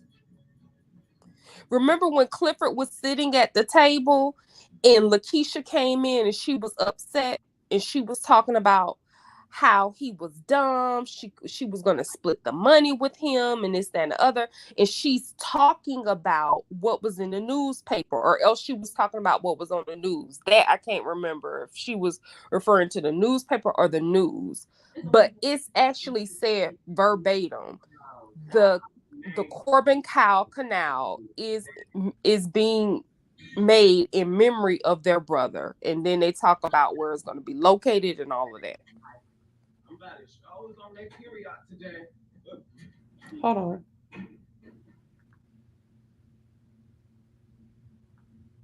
Hold on. I gotta put this on mute so I can just let it play out. I don't want that music on here. Hold on.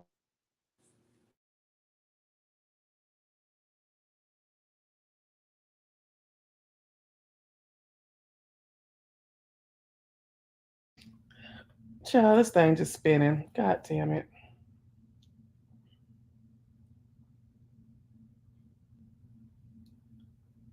I want to see it though. I ain't tripping. I ain't never seen that the nigga was dead. Let me see if I can find it on mine. Let me pull up my tablet, my iPad. Hold on. Let me see. I know y'all heard. Hold on.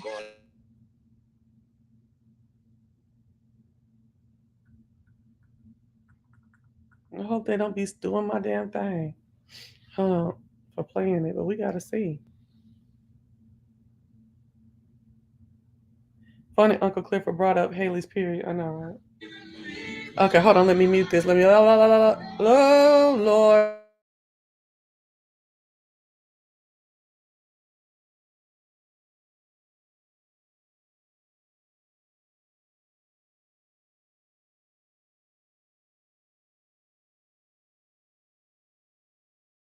Okay, I have it. Hold on.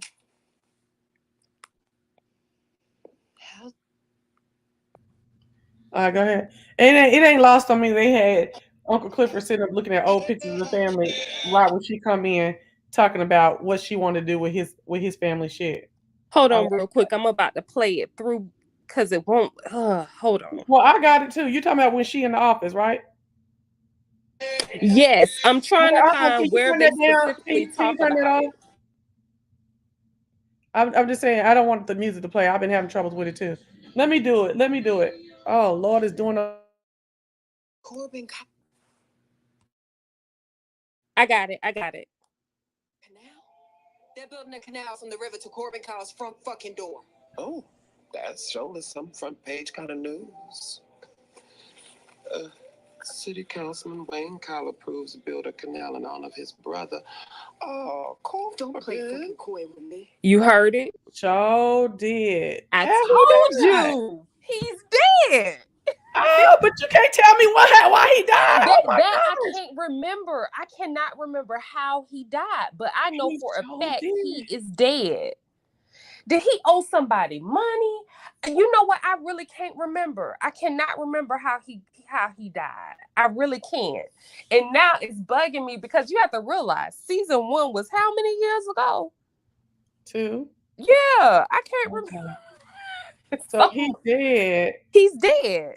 Okay. I'm looking And it it's up just right now. Kyle and Corbin. Remember, Wyatt was the nice looking one. Okay, hold on. Let me go see. Oh, you can't pull that up. Damn. Wyatt was the really nice looking brother. You know, Corbin, of course, was the mixed one. And then, you know, Wyatt was the one that was very,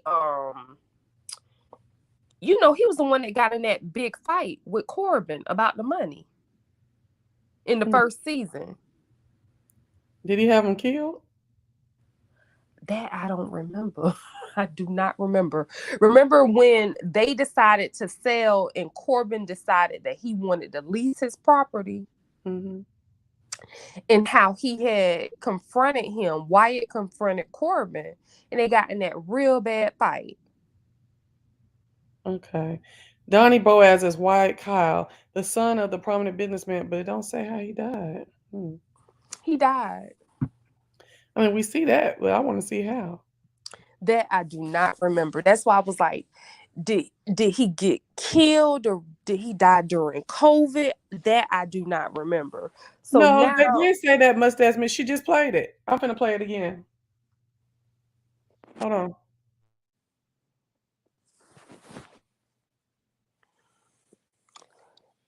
now you're gonna make me rewatch season 1.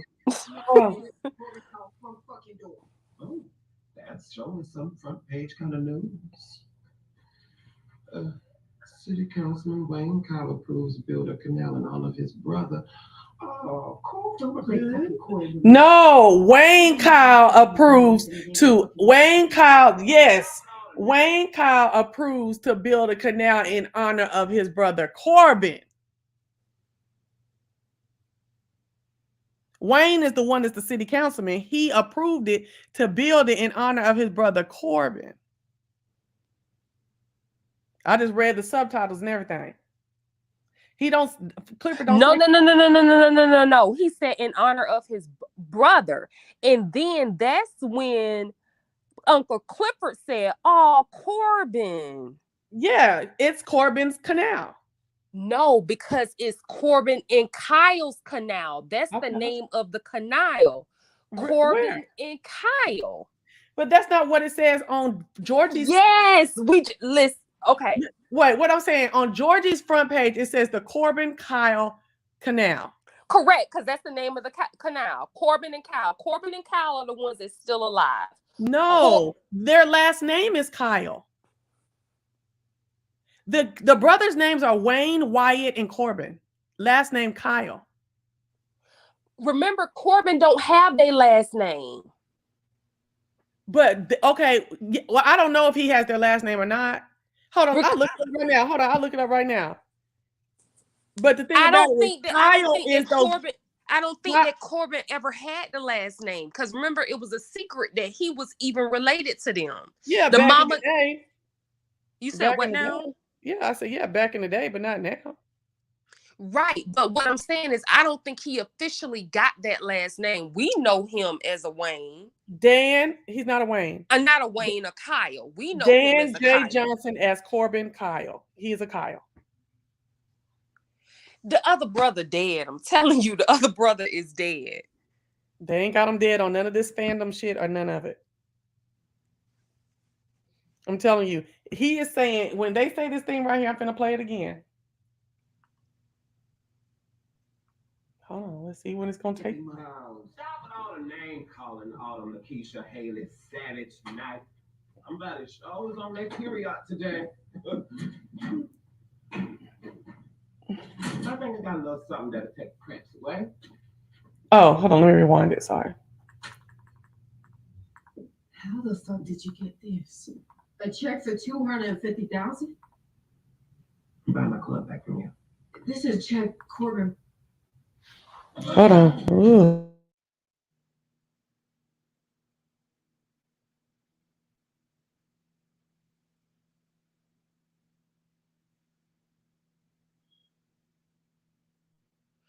Uncle Clifford says, "Oh, Kyle," not the article. The article on Georgie says Corbin Kyle Canal. No. You're talking about no. Remember when you were talking about the subtitles and what the subtitles say? I'm saying what comes out of each person's mouth. Uncle Clifford. Okay, hold on. The Corbin Kyle Canal. She even said it. Right. Oh, that's showing some front page kind of news. City Councilman Wayne Kyle approves build of canal in honor of his brother, and they're calling it the Corbin Kyle Canal. So you can be in honor of and not be dead. It didn't say memory of. You can be in honor of. It would be, if he was dead, it would be called Wyatt Canal, like this lady is saying. I don't even care if he's dead. That canal is named after that mixed one. Right.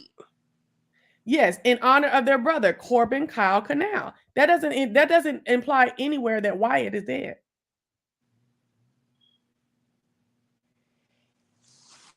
Okay, so where is he?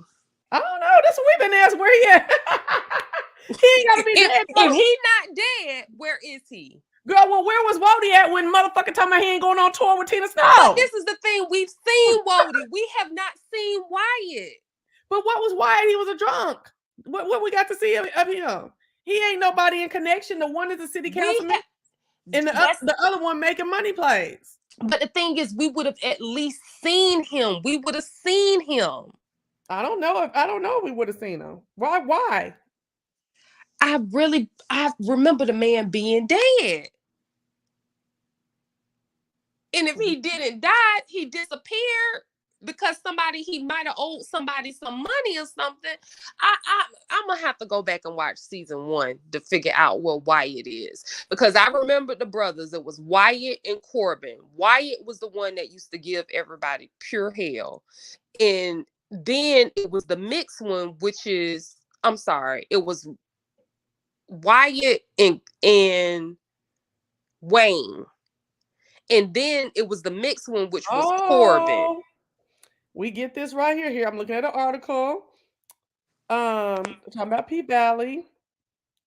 And it says the 8th episode of Star's drama series PValley Season 2, titled Death Drop, follows Lil Murda that attempts his best to take care of the fatality of Big Teak with the support of Uncle Clifford. Wyatt Kyle exposes astounding info concerning Andre Watkins to gain a benefit over the last in the upcoming Chickalesa mayor political election. So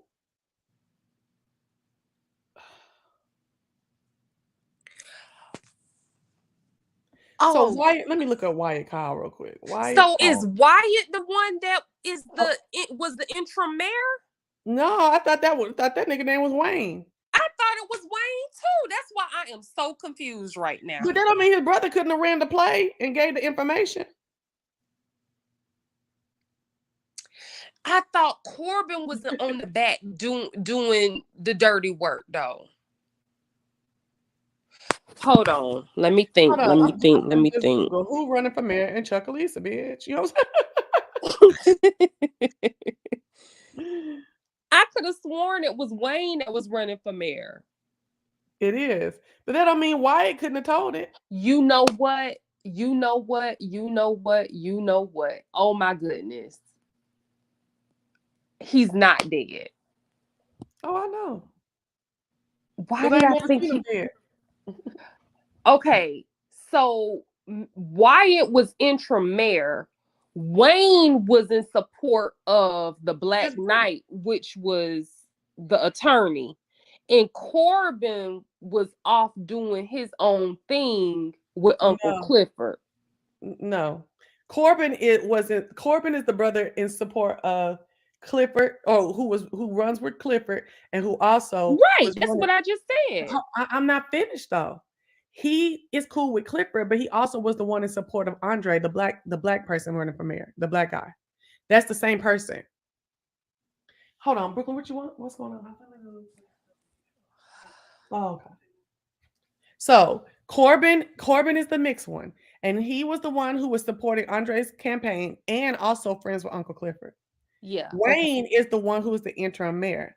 Wyatt is the other one, but Wyatt is the one who presented the shit. So I'm finna go over here to episode 8, and I'm finna see what they say.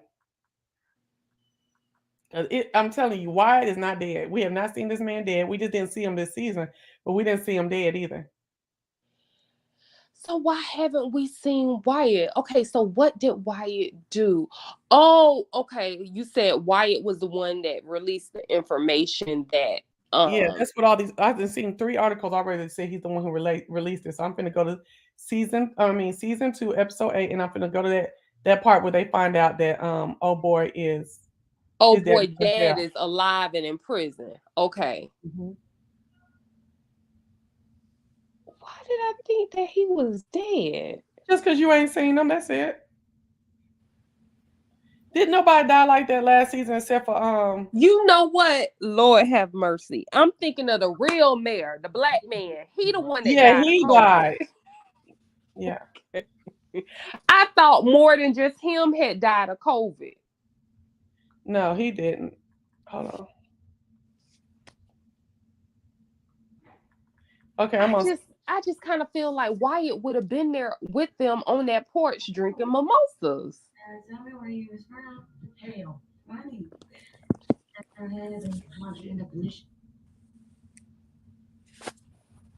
Oh, that was at the beginning when they found out about his daddy. Huh?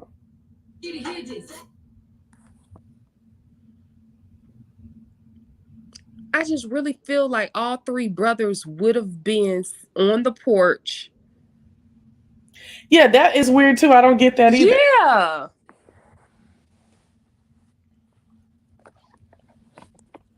I kind of feel like out of the brothers, Corbin and Wayne were the closest. Yeah, it was one that wasn't as evil to him. I guess. Right. And that's Wayne. Yeah, and I think they didn't need the 3rd brother on there because he didn't have shit to do with it really. They working together because Wayne, who lost the election, is on the city council. and he signed the shit to let them move that water on old boy's land. Right, but remember that was his land. That's Corbin's Remember, land. they had already sold their land. They That's sold Corbin's it. land. So that's what I'm saying. Why they probably didn't even show him, because that third one ain't got shit to do with none of this. It's them two who's working together. Got it. Okay. Yeah, because it's actually Corbin's land, and it's called the Corbin Kyle Canal because it's his land. So that too did he mustache. end up? Maybe the actor had another show during this season's taping. That's too. I've seen that happen before too. So did he end up officially changing his name? Because I remember they were saying that, well, you know how that one brother would talk to him so nasty, Wyatt, and was basically saying, you know, he was just the illegitimate son and all of that kind of, you know, stuff, and talking about his mom and how she was the help and this, that, and the other. So what are you asking? No, I'm saying I wonder if he changed his name, because remember they did not have the same name. Remember Uncle I do not remember that. I remember them all being Kyles.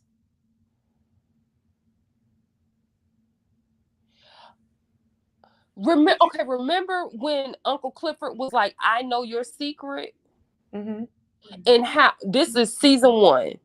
And remember he was like, "I know your secret," and how you really a mixed breed and blah blah blah blah. And he was talking about him being related to the Kyles and who his dad was. And remember when the dad passed away, no one thought that the dad was going to leave Corbin anything, but he did. He left Corbin equal shares of the land that he did his other kids. And that's why they were so angry. Right. But I don't remember him saying that he wasn't a Kyle though. That they didn't have the last name, the same last name. I don't remember him saying that. But I do remember what you're saying in regards to how they were treating him, but I don't remember that he didn't have the same last. I remember him as Corbin Kyles from season 1.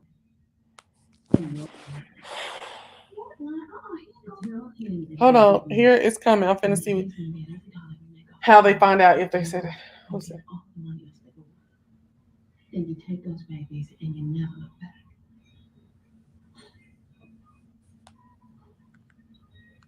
Where you gonna go? Well, I was thinking, no, you just broke the cardinal rule, tell no one. Not even the people who are helping you out. Oh, she even told her, don't tell nobody, not even the people who's helping you out. And she had told that sister. She told a lot of people. Yeah, because Lil Murda knew she was leaving, going to California. Yep, Lil Murda knew she was leaving. Then also, remember, Big Bone knew that she was leaving. And yet, she's sitting down the counter, looking at contact Lisa, drinking coffee. Now. Can I get you your things with me? Yeah, actually. Can I get that? Okay, so here it go right here where they finna say that his daddy was. But Andre Watkins is a liar. A black boy born to a drug-addicted mother. Father died when I was about 7 years old. His father, Abraham Watkins, is very much alive on death row. Oh, I know it was too good to be true. I wonder if the rat in that family goes down to the root. I bet it do. Well, I know me a nigga with I see. Andre Watkins doesn't want you to know the truth, but we do. That's why we must ensure that liars do not become the mayor of Chucalissa. This ad has been paid for by Chucalissans for Truth. Hold on. Paid for by Chucalissans for Truth. Let's see. We don't matter. Everybody in them articles, 3 articles, different articles says Wyatt. Just get the fuck out!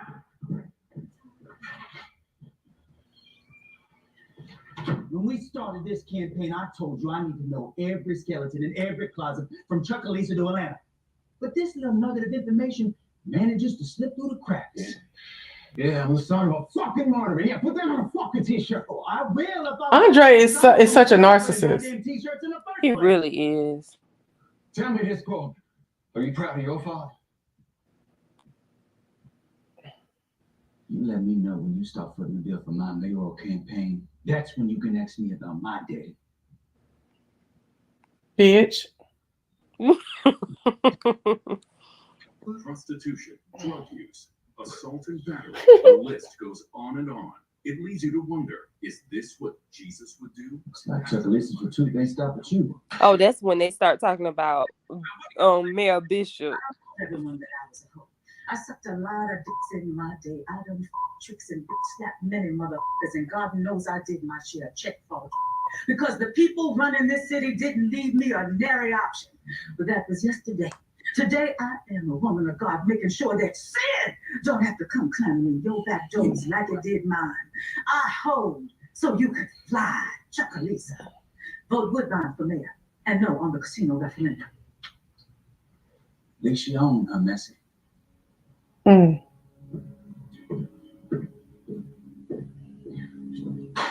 Okay, so let me get over here.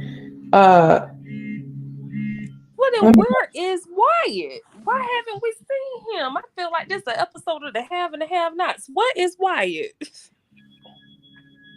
Hold on, let me get over here where the brothers talk on the phone. Let's see if I can find that.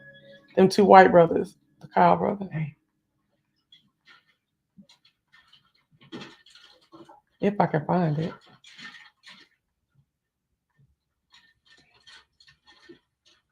Come on. I can't. I ain't gonna keep going through. Oh well. And we don't know where Wyatt at, child. Still trying. I don't know where Wyatt's ass is at. But he ain't.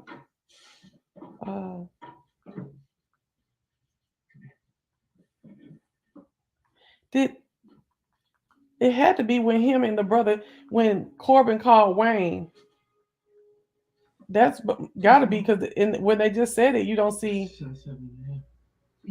I'm literally trying to think of a scene where those two brothers specifically talked.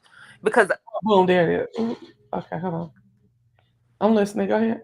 Because Wayne and Wyatt were the ones that had more so of a relationship because, you know, they lived in the house together.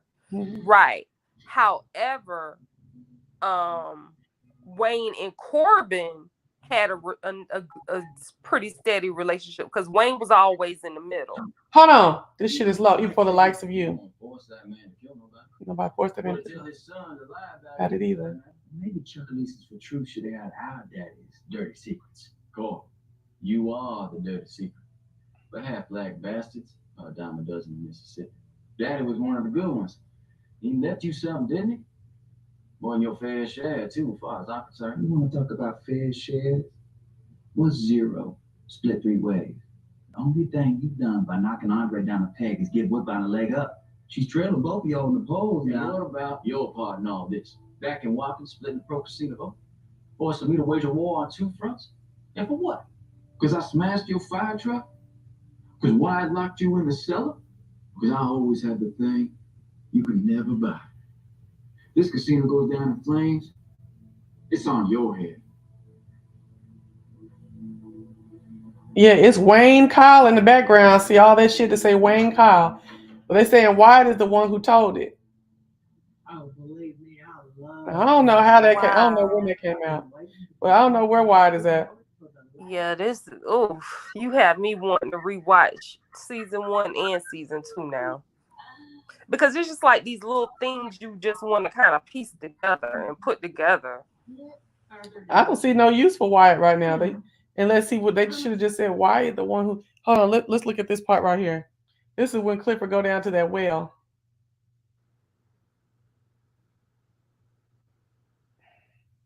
And then I got a dash real quick after that. Oh, come on, stop spinning. Alrighty. Oh, my back hurts so damn bad. I was laying down this whole time. Ooh. Okay, hold on. Pull my big ass up. Let's see. Where is this? It's just spinning. Pissing me off. I got the $60 internet. Bitch, come on now.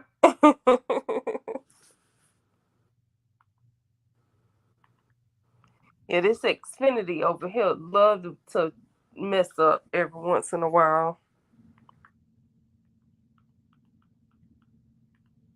Oh, okay. Oh, now I don't want to do nothing. I don't even know what to do. Oh well, it's just bullshit. Well, we don't know where Wyatt at. Let's look. Let's Google it real quick. Where is Wyatt Kyle?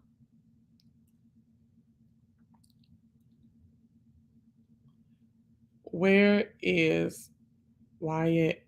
If that means seeing him through plexiglass. Hold on.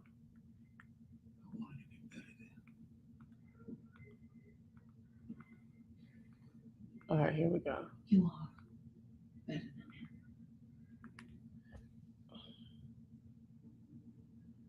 him. Come on, let's go home. What you mean? Let me call her drunk ass over. You can go back to your room. No. I'm driving her back home. The hell you will. I know how to drive. Let's see.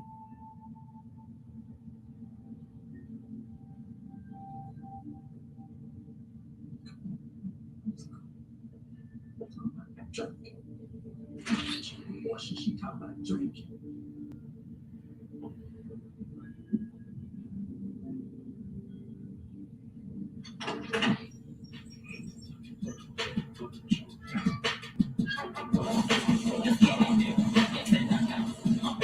I ain't never really paid attention to Uncle Clifford's car. It's a fool.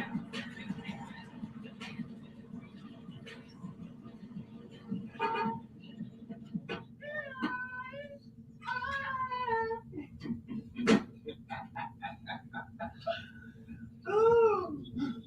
Seemed like your little irrigation system heard the bird on the street that your ass like to be dominated. Ha ha. You gonna offer me a hand with this? Not the house nigga asking me to be his field nigga. What is you so mad for?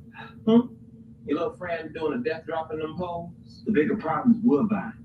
I'll be damned if I let that hood rat past me. Brains dance this casino into the ground. Treese is easy. One thing she loved more than her pulpit is the gospel of Benjamin. Wait, why are you even? Because the enemy of my enemy is a bitch I can link up with. You're the one that decided to resent me. No, you're the one who said you want to put my club back on the auction block. And if I remember correctly, the one who's still trying to take it from me. That's just business, Cliff. No, it ain't. It was since childhood. No matter how many sorry you were secret toys your daddy used to give you, you still had to take whatever hand-me-down bobbins I had and rip their heads off. I'm playing doctor. What's your excuse now? You started all this trouble back in that great value Obama because you think he gonna give you some power, when in reality you got all you need. Do you know what it feels like to have the whole world turn their nose up at you? Yes, half nigga, I do. See, the difference between us is I know what I'll never be. You love swimming against the tide. Oh yeah, this. You got to realize is that water got a mind of its own. Hold on. You hold it back all you want. But a river gonna run a river. Clifford, ain't nobody got time for your river. Grandmother Ernestine gave me a new rule before she went to the hospital. Rule 7,629. If you can't get to the water, sometimes you got to bring the water to you. Mm-hmm. Now I'm seeing all that. I didn't know his damn property was on some water, off the water. Ooh. Now that's word. Ooh. I didn't either. How I was talking and you couldn't even hear me. My mic was on. But yeah, I had no idea either. Yeah, okay. Yeah, I was looking up the actor too, Mustache Mistress. So he actually was, ooh Lord, I didn't even see old girl twerking to whisper, ooh girl. Okay, so anyway, what was I gonna say to you? Hold on. Okay, cool. All right. I looked at he's on All American since 2021. So that's probably why he ain't been back. The actor that plays Wyatt been on All American. And that's a big time TV show. So we didn't need him. He ain't finna do nothing no way. But he ain't dead though. Yeah, he on All American. Yeah, he comes to the paint when he can. When it fits his schedule. Oh my gosh. Okay, cool. So anyway, that's it. Look, we didn't debunk that. You know, they was like, yeah, where he at? Where that nigga at? Oh, he on All American. Okay, well. That, and then who else did we say we was looking forward to? I can't remember right now. Let me think.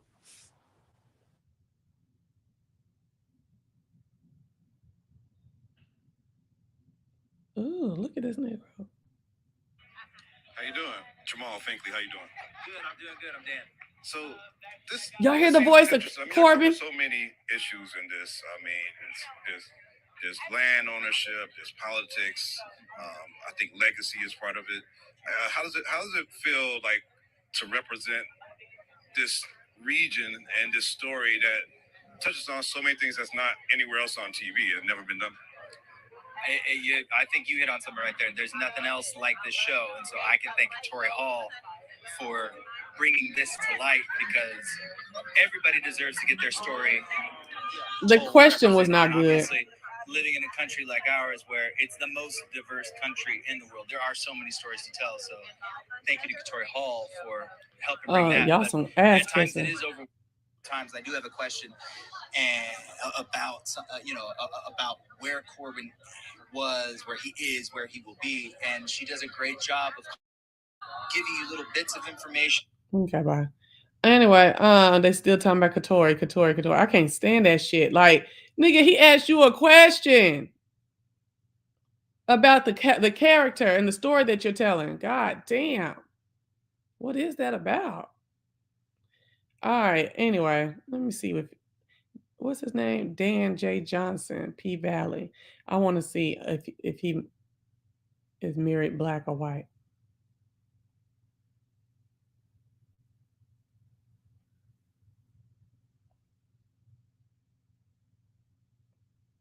Hold on, I'm looking it up.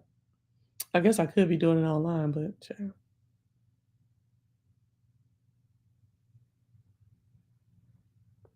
How old is he?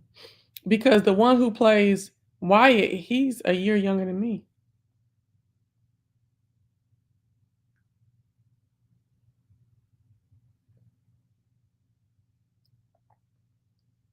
Oh gosh.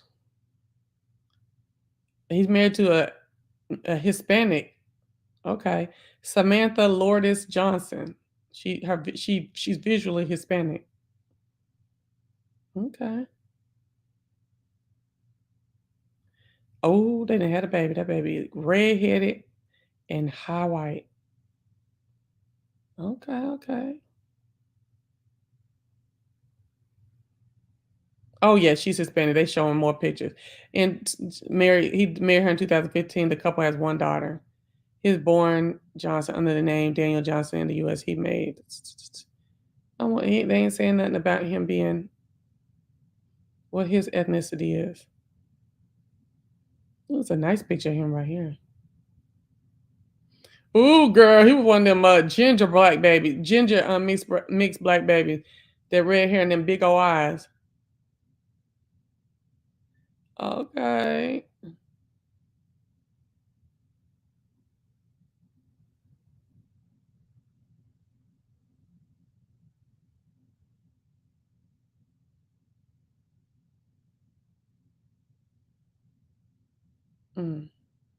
Okay, girl, I'm through with it. All right, y'all. Thank y'all for hanging. But they still could have mentioned where he was. Oh, talking about Wyatt. Well, y'all, I'm out of here. I got a dash, child. Mimosa. Where you at?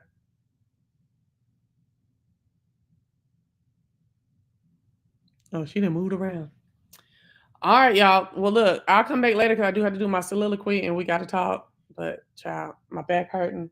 I got a couple places to pop, and then I'll be right back. See y'all later.